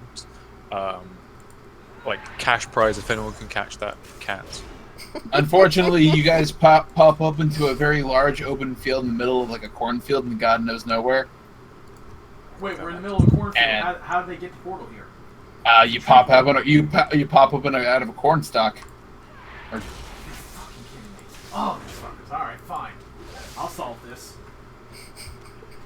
And it immediately turns around, opens a bit of the portal, and jumps in. Jump in after him. Alright, you end up in... Actually, this is somewhat different. Rather than in the typical wilds, you like the open forest, you actually do see you're in a cave. You don't know how you got in a cave until you turn around where the portal's at, and there's a tree growing out of the cave. Okay. And the cat seems to round a corner in the cave. We have them now. Quickly out characters, I think have we determined if it's just the cat, or is there anything else there? Because I was a bit lost. Basically, we're under the assumption that the things that were around the cat and playing with it turned invisible, grabbed the cat, and started running. Oh, so they're carrying it from underneath. That's why the cat is like turned around. Oh, okay, yeah. It's basically been staring at you, confused why it's doing what it's doing. Alright, that's fine. Just wanted to double check quickly. I did write that down, I just wanted to double check. Okay. So you round the corner, are you gonna go after it?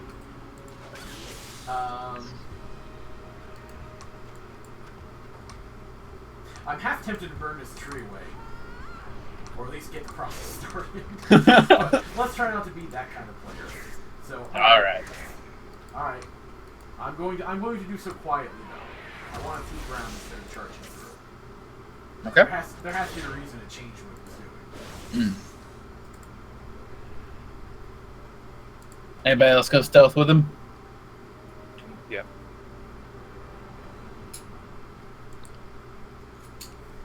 I am gonna stick right behind him as well, though. Okay. You go around the corner. All right. Leon, you gonna go with him as well? I see them all stealthing, and I just want to hang back. Gotcha. Okay. You're gonna watch the tree. Yeah. Okay. Before You we guys. turn, I want to stay. I want to stay by the corner, just like peeking around. I don't want to follow them. I'm just like trying to keep myself. Yeah, that's the assumption, is that we're checking around before we run. Mm-hmm. So you guys kind of look around the corner, kind of Scooby Doo style. Your three heads poking out, and you kind of see like the cat floating in the middle of another like cavern of this cave that seems to be a dead end, and he is surrounded by looks like not garbage but a lot of junk.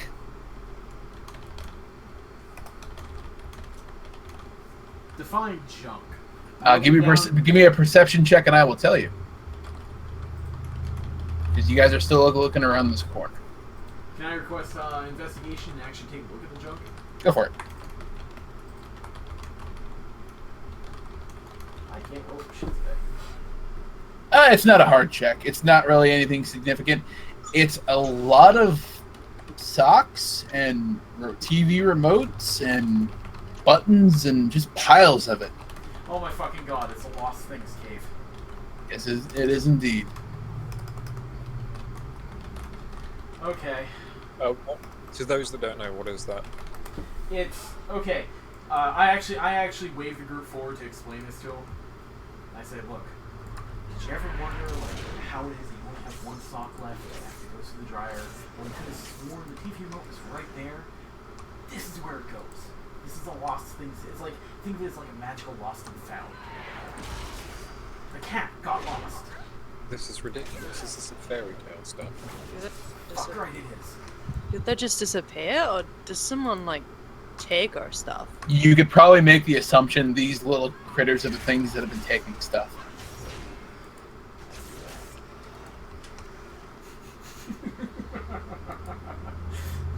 I'm gonna look at all of them and say, hey, give me your left socks. And I'm gonna pull my shoe off and pull off my left sock. Alright.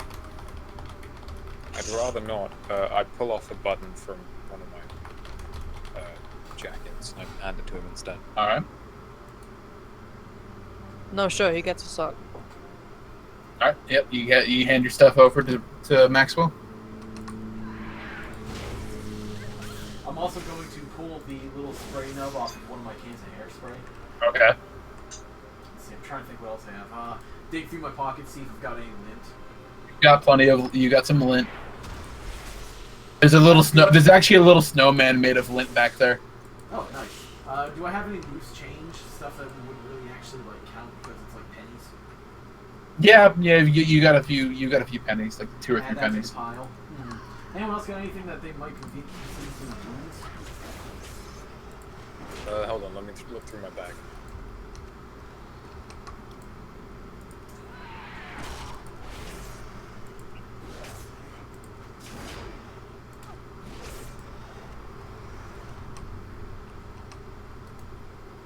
I have a tiny little bell. Maybe they'd like that. Ooh, they might. Let's give it a try. Okay, I take out the bell and hand it to him. Okay. So, with these offerings to the creatures, the spirits of lost things, I'm going to walk around the corner slowly and calmly, with them held out, like, in my hands. Okay. And you kind of see because you're still stealthed up. You kind of, or do you actually walk up? At this point, I can't. Is there any other exit to this cave from here? There is not. There's a pile of junk. It sees you walk in. At this point, stealth is pointless, so I am just going to walk around. All right. All right. You kind of walk around the corner. Immediately, the cat swings around, so it's not facing you anymore. So I'd like to request an Arcana check. I'm imagining these things are essentially magpie spirits, sort of thing. They take things because that's what they do. Mm-hmm. I wish to roll Arcana to see if there's any like traditional way of addressing them or presenting goods to them or anything like that. Like any kind of ritualistic way of interacting with them. Go for it. Drop it on the floor and not look at it. Okay. I'm going to I'm gonna hold it Ring out the in bell. my hands and just walk slowly towards the cat. Mhm.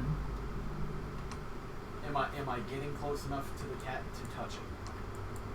Eventually, you're kind of in, yeah. I'm going to very slowly put the things in my hands on the ground and very slowly, like, reach up to pick up the cat. Mhm. And once I have the cat in my hands, I'm going to turn around and completely ignore the stuff on the ground. Okay, for whatever reason, just you take the cat from wherever it's being held from. You kind of gingerly pick it up. It doesn't seem to be any kind of resistance because it doesn't seem like it's focusing on you, whatever it is. And immediately as you take the cat and kind of hold it, and Patchy's kind of meow and kind of like, okay, this is normal. He seems like a pretty chill cat. He's not clawing the crap out of you, thankfully.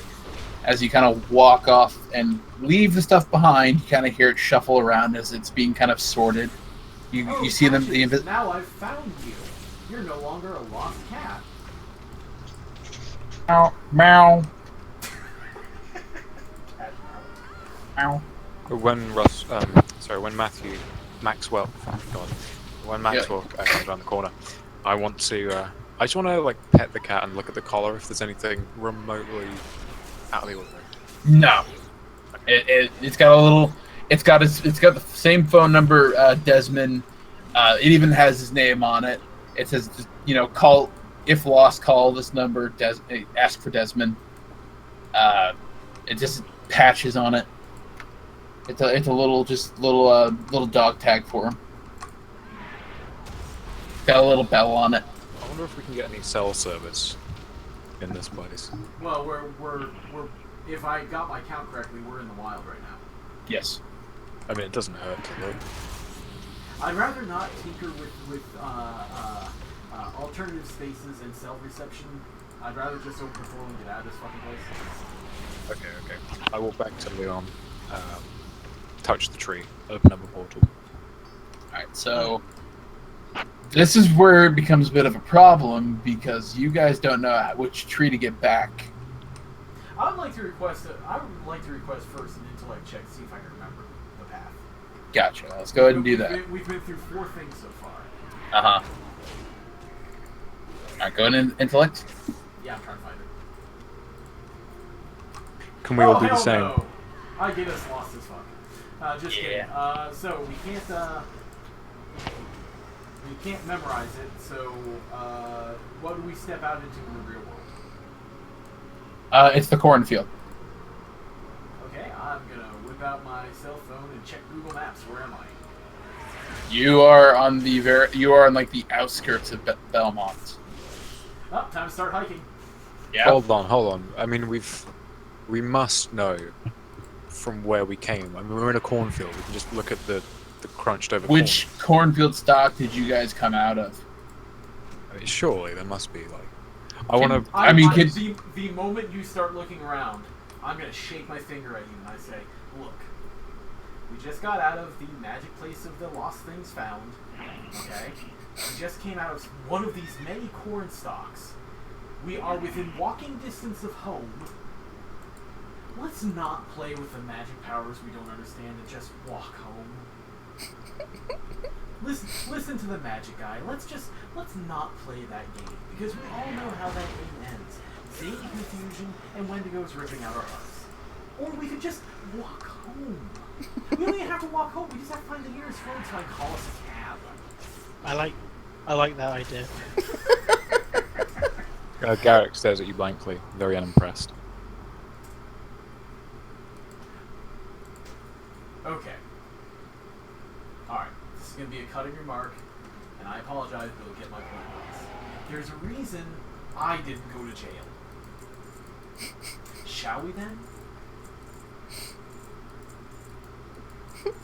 I want to tug on Maxwell's coat. I presume he's wearing, and Yep. just can I hold the cat?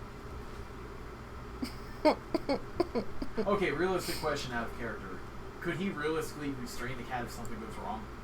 Yes, I mean, he has human strength. he does. Okay. We're assuming he's on par with you guys. Okay. Yeah, sure. And I go ahead and I gently put the cat in their arms.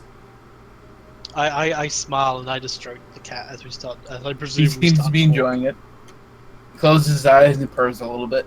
Well, while I'm petting it, I want to just make sure there's nothing. I can't see anything wrong with it. It's not injured or hurt. No, in it any seems way. perfectly happy. Okay, I just smile and pet the cat as we presumably start walking towards wherever. I'm gonna check Alright. Google Maps and see which way the nearest reasonable roadway is. You find Cornstalk Road. Jesus So Christ, the Tyler. theming theme has not changed. Yeah, I figured I might as well roll with it. Oh my god. And congratulations, everybody! You managed to save a cat out of the tree. They're not home yet. We are almost real heroes. We made the world a better place today, people. So we're gonna assume you guys call a cab. You ride back to your office building. Sorry. A safe assumption. I actually would prefer that we ride back. Wait, he didn't give us an address, so yeah, office building. Yep. We head back to the office building. Desmond is actually still waiting there outside. It's Hasn't been that long, has it? it's weird. It's evening. It's rolling because you guys came out right around. It was almost reaching probably about 4 or 5 o'clock. Time kind of went wonky. Nothing out of the. We've been gone longer than we should have been. Yeah, you guys popped in there probably around 10:30ish, about 11 o'clock, and you popped out about 4 or 5. But to you guys, it's maybe been an hour.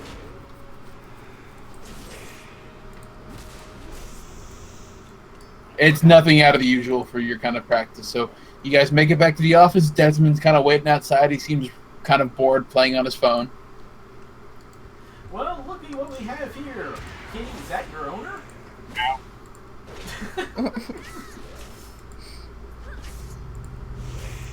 Natural loss we found something.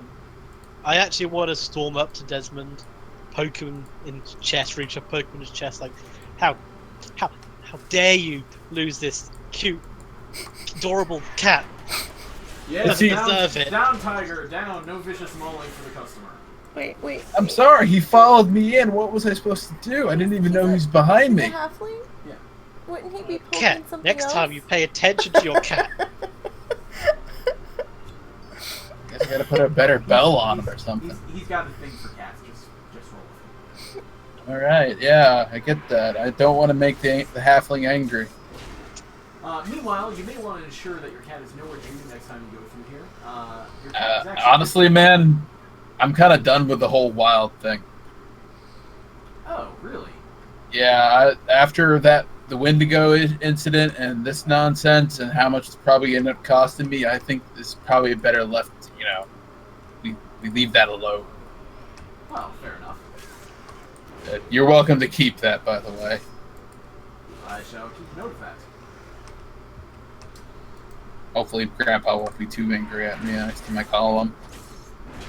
Well, But it only, by the way, it only works. It lets you in and out every 6 hours, by the way. So the fact that we kept using it means 6 hours advanced. Not No, necessarily as in you guys only use it the one time to get in and out that one time. Ah, okay. You would have had to wait another 6 hours for it to work again. So in and out counts as one use? Yep. Right. Okay. I want to glare up at Desmond as I very, very reluctantly hand out the cat. He takes his cat. Thank you. She's really all I got right now. To pay more attention. Yeah, Promise. I promise. All right. Oh my god. I hold out my pinky finger. I hold out my pinky finger towards him. Pinky, promise me. He kind of lifts Patches into one hand because it is a big cat, and puts his pinky down. I pull myself a bit closer. So if I find this cat lost again, I won't be happy. Okay, I put my hand over the halfling drop and back him up a little bit. Thank you for making your point. I'm sure he quite understands. Now, meanwhile, we have some very important business to discuss, so let me go and bring you on up there. Well, why don't you get us some coffee? How's that? I'm sure everyone could use some coffee. It's been a long day. Why don't you go ahead and go get us some coffee while we talk about money? I'll take a tea. Yeah, you'll be lucky to get it. Yes. I just walk away murmuring angrily. Now I'm gonna be honest. In world, like out of character, in world, I have no idea what kind of value or services would be provided. I did have a planned value. Considering that was kind of, I did actually make sure in the rule set in case you guys were willing to throw a number at him. He's gonna offer you $300. How does everybody feel about that? And you get the medallion. Sure. I think that's perfectly fair. I mean, it was a fairly small job. I mean, it beats a car. Yeah. You know. I was gonna suggest that having received healing from our team doctor, a little bit more might have been in order, but that's okay. That's okay. I understand. Sometimes you just don't have that much. But if any of your friends need help with anything, just feel free to spread the word. Let us know, huh? Yeah, totally, yeah. And if you guys need any help from a druid, he kind of points at himself, kind of cocky, cock-like. God dang it. Yes. Yeah. He's in a cocky voice. He goes, "Yeah, if you need help by any druid magic, yeah, I can kind of points his finger at you. I got you." I brush his finger comment point off. with the gun thumbs thing. Yeah, I got Uh-huh. Yeah, I just respond with it. They're like, "Yeah, we have your number, Desmond. If we need you, we'll call you." I wanna barge into the room and still kind of little drink holder in your hand. And I handed everyone their drinks. I'm going to get up and follow him to make sure we don't end up with a hot coffee incident. Because lawsuits happen that way. And I do hand Desmond a drink, but if he was to try and drink it, I it's reach just... my hand out and put my hand over the drink. Maybe you should go home and have some tea. Just saying. What's wrong with that? I mean, he got it for me. I'm sure, but I'm sure he doesn't know how you like your tea. It'd be a shame to drink tea that's just not good for you. I'm almost like growling, very low-key growling right now while looking at Desmond. Yeah, it's probably a good idea. He takes patches with him and he goes out and he just goes out and does his thing and you can hear a cab pull up in the distance and he's driving off. We're gonna end up finding that fucking cat again sometime, aren't we? Well, if so, we can just... I assumed. Sorry, what was that, Gareth? I just say, jokingly, if he does loot again, we can just charge double. Sounds good to me. After all, we'll be an established company, so... Hypothetically, yes. So, how do we want to handle pay?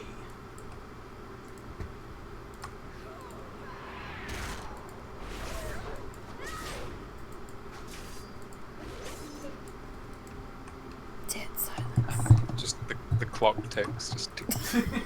Just tumbleweed if possible. I assume that we... Is there some kind of agreement in our contracts that say that we get such and such percentage and that such and such goes back into the business to keep us afloat?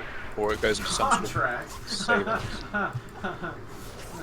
savings? I mean, I purposely just stay by the window, not really expecting to get anything, at least a very little. Well, look. I was thinking initially maybe we should get something with a second room so that you guys can sleep and Python Boy can sleep in the room and not let me see it when I walk in the door. I mean, essentially we're all homeless, aren't we? I mean, I've got a tree. It's a pretty. We got a little homemade shack under the tree, but I can't. I have the people I need to go back to every night, so.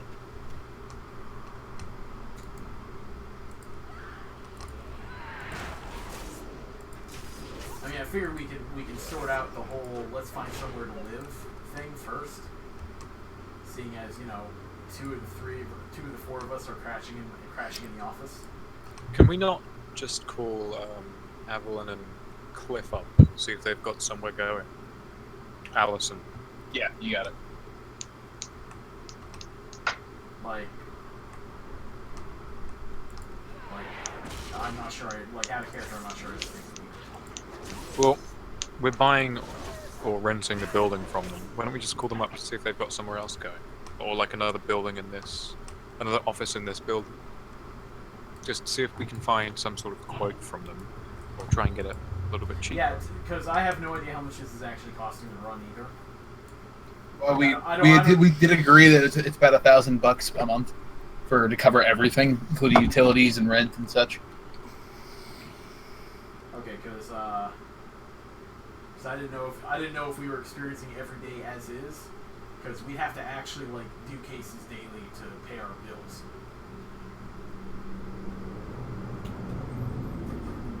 Assuming the value doesn't go up as we go on.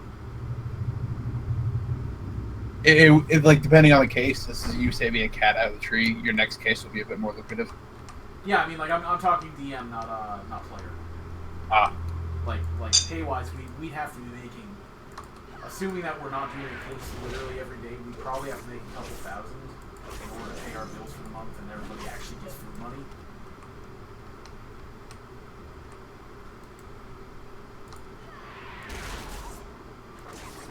So for right now, I assume we just hold on to our pay, because there's not much we can do with it right now, because it's only $300. Yeah. Like I said, the next job will be more lucrative. This is mostly, this is introductory thing. Exactly. Like I put in the chat. Today's word is exposure. So as players, do we just want to put the money in a fund and say, hey, it's there? Yeah, I'm down with that.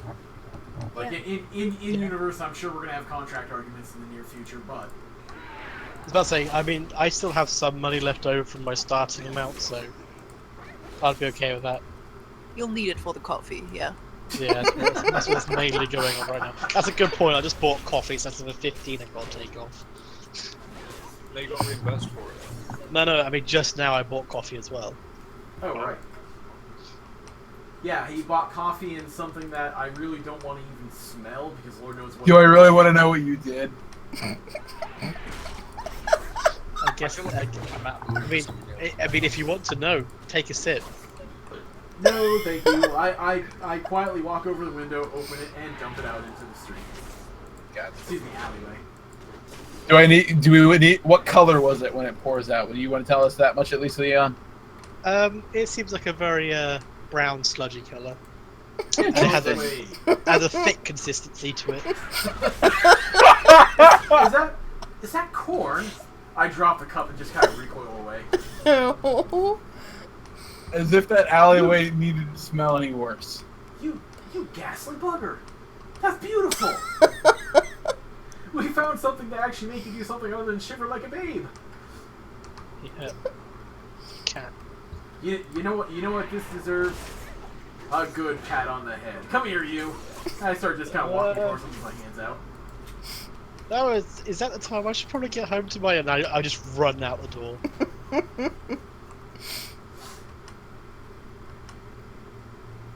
Alright, so is that it for the session? That is it for the session. We are going to be horrible, horrible people. I hope so. In a good way, but horrible, horrible people.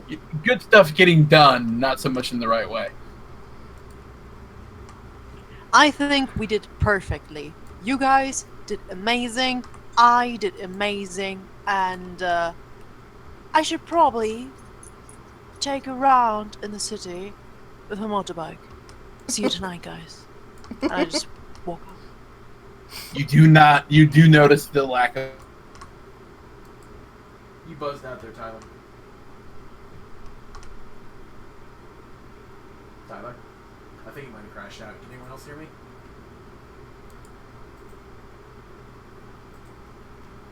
Huh. Did we crash out?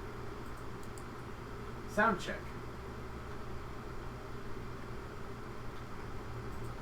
Did I crash? I'm not hearing anybody either. Nope, we crashed fully. I've been disconnected from WoW.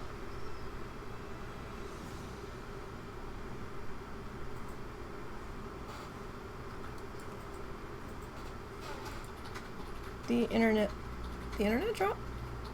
No, I'm on internet.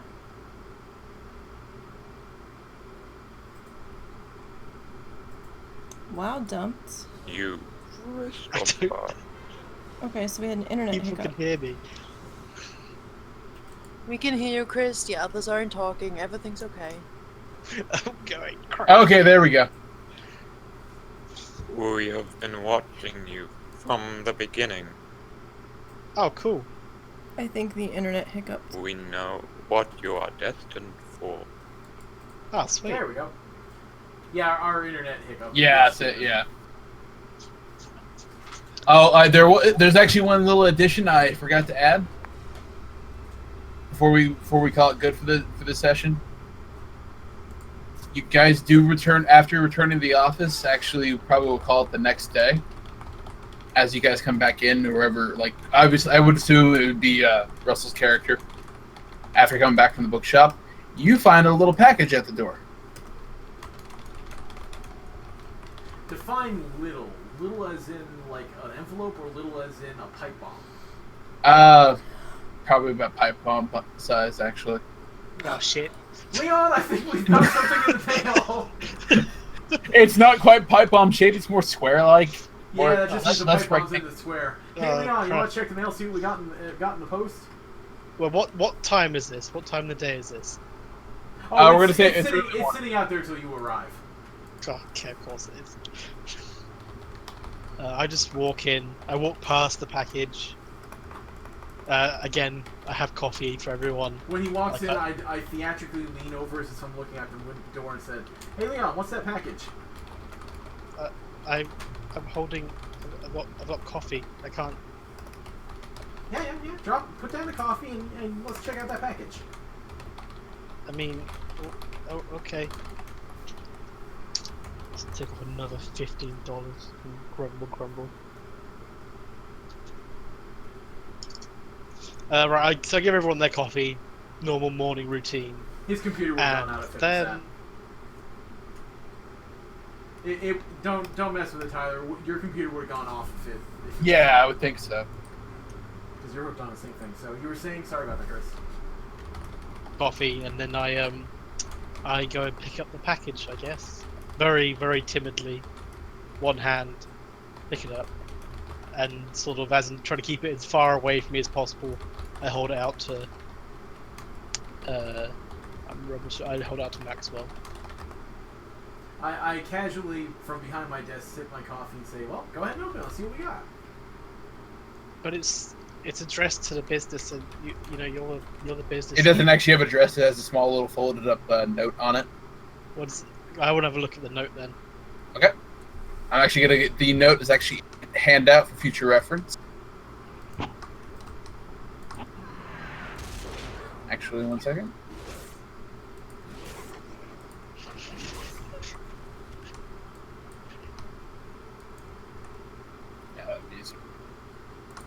There you go. It's okay, so it says it's not. I'd say it's to myself as it's reading under my voice. It's not much, but it's the best I can do. Something tells me. Can't hear him at all. Do we know an MM? Do we know an MM? Mysterious man, obviously. You don't personally know anybody named MM. Ah, sounds like you're right. Huh, of course. I mean, I mean, if it was left to the business as a whole, shouldn't the owner open it?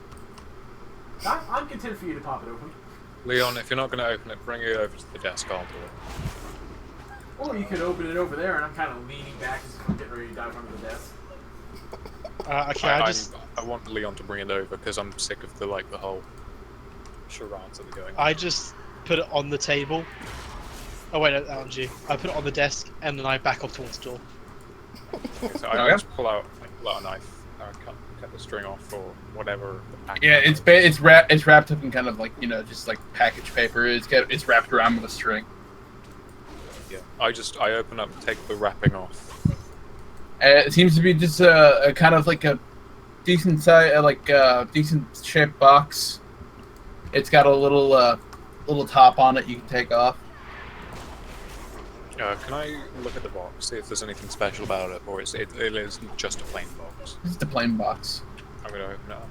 Okay, you open up the box, you take the top off, and inside it is a pistol with 3 clips of ammo.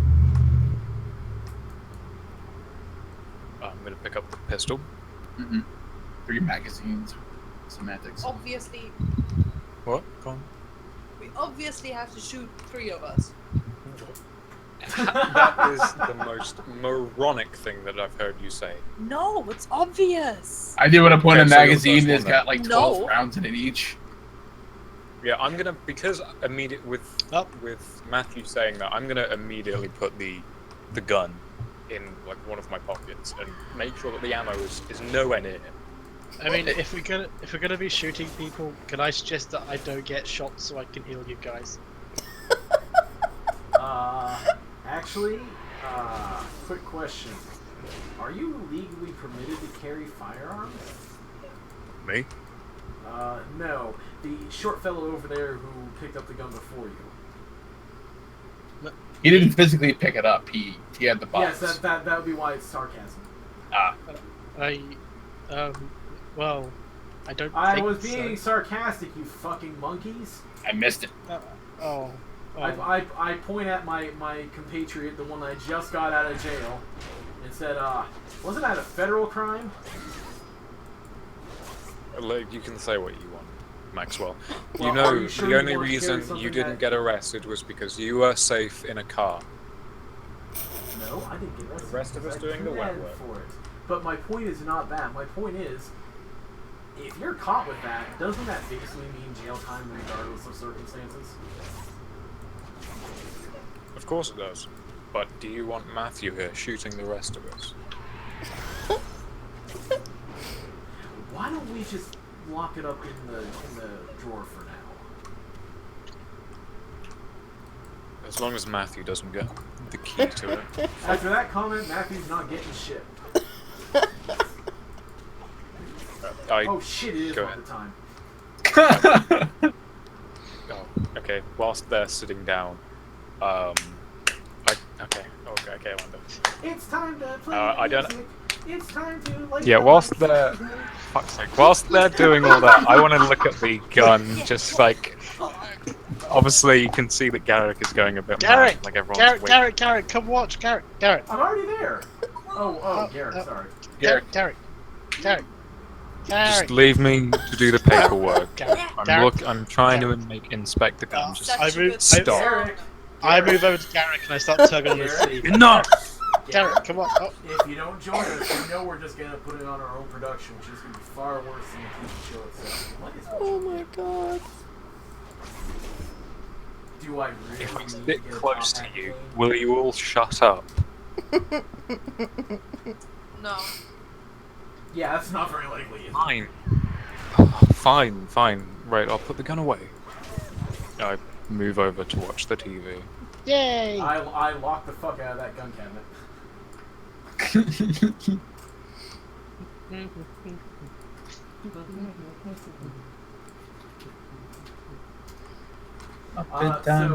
Are you able to share the information for the gun? I might as well yeah, no, I got it. Second. Is it on the? It's in the straight up. We'll just take the one out of the handbook. Okay. Or did we edit that one? I think it's a homebrew. It's on the homebrew, isn't it? Yeah. Yeah. Yeah. It's 2d6 piercing, has a range of 40 to 120, and it's like reload 15, whatever that means. I don't know.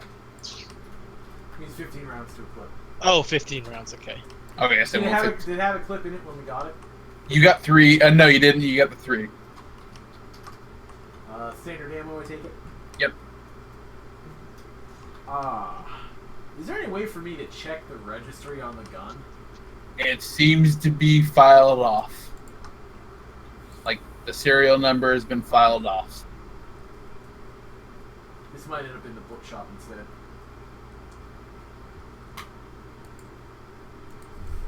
I'll have to ask him about it.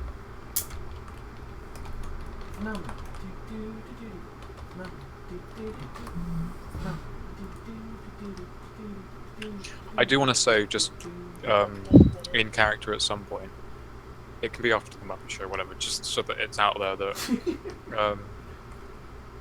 to Maxwell that I would, at some point, I would like to keep the pistol on me. I mean, Oh no, if we have any reason to think we're going to need it, then I'd like you to be carrying it. I'd just rather you didn't carry it around day to day, because if the cops pull you over to say, oh, I don't know, you look suspicious, it would really suck for you to go to federal prison over that. No, yeah, I agree with you. I've little trust in some employees. And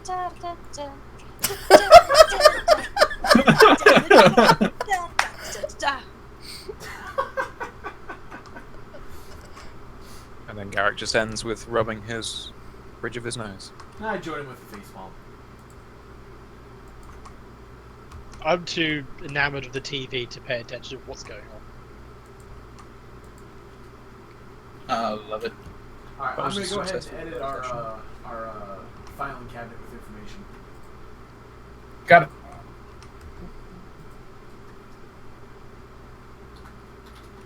Out of character, did anybody get any ideas about what we're going to call this business? A bunch of Muppets. The Muppet Show, yes. No. Muppet Yes. PI. Can we not Yes. just, like... don't know, what about, like... What did you say jokingly earlier? Like, something lost and found. I'm saying magical lost and found. No, it's not as catchy as I thought. Never mind. Mystical? Something like that, because I think that's kind of neat. The lost and found makes it seem somewhat... Like, we are The a lost very... and found Mystic addicts. lost and found? I mean, I'm sure we can brainstorm into something, but I think we're maybe punching above our weight a little bit, saying that we're investigators. When all we've done is save a cat. LAF Incorporated. We're in New York. What was that? LAF Incorporated. The LAF standing for Lost and Found. That's horrific. So we're gonna call it Laugh. Yes. Yes, we are. Yes. Okay, now Okay. Oh, I think we have a winner. Yeah, I think so. Hello, my name is Maxwell Bright from the Laugh Corporate Investigations. Wait. Lost and Found Foundation? LAFF? Perfect. Yeah, that would do it. Yeah. Perfect. I'm happy with it. It also has terrible alliteration. Yes, indeed. My favorite.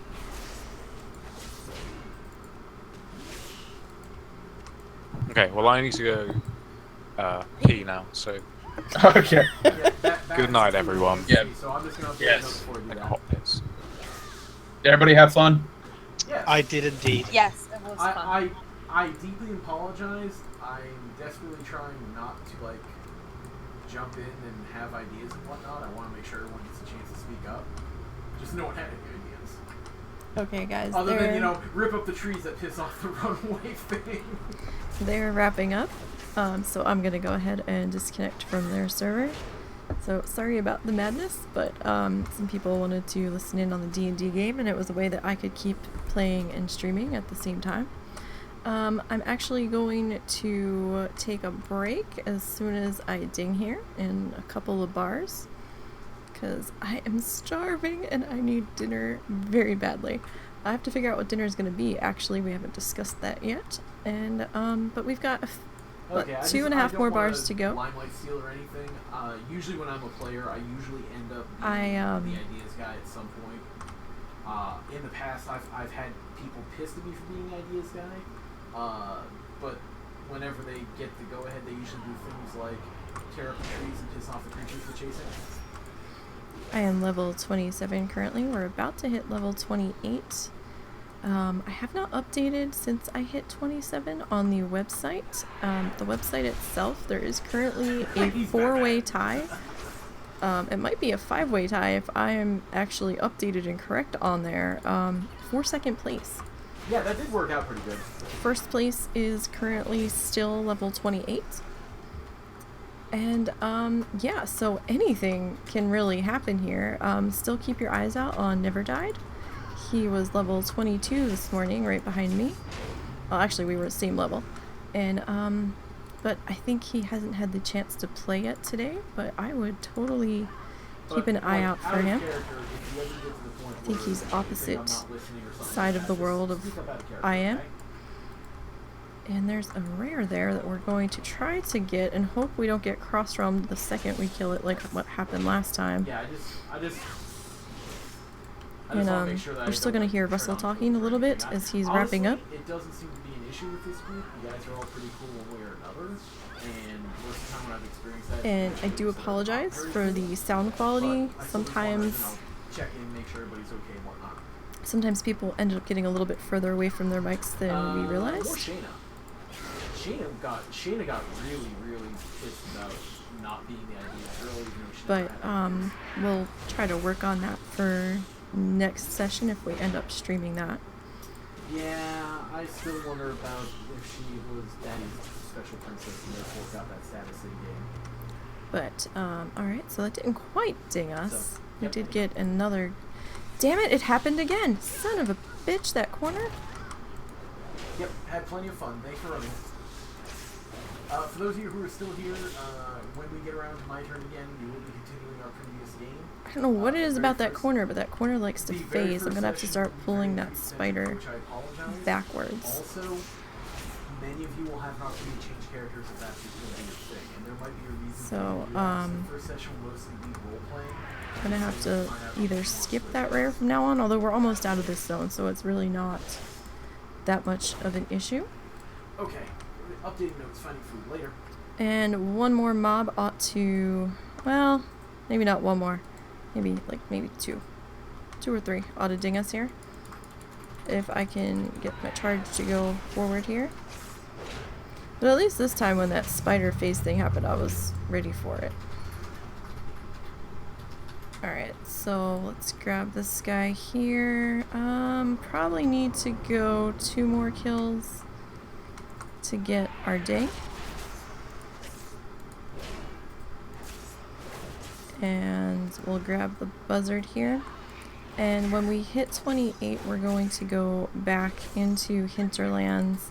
And there's the ding. And we just weren't quite getting enough to kill in the section that I was in, and I wasn't quite comfortable taking on the next level stuff with the 35s running around that were red. We'll have wolves to go after in a little bit. Alright, so I am going to take a dinner break here. Thanks to everybody that stopped by. What's on your mind? Stopped by, excuse me. And we will be back at it again in maybe an hour or two. We'll try to be back by 6 p.m.-ish Central Time. We'll see how that goes. It depends on what dinner is going to be and how long it's going to take for me to cook it. So, again, thanks for everybody stopping by, and if you can't make it back later, the next session will be put up on YouTube probably tomorrow, or whenever I remember to export it. And I'm going to log out here and take my break.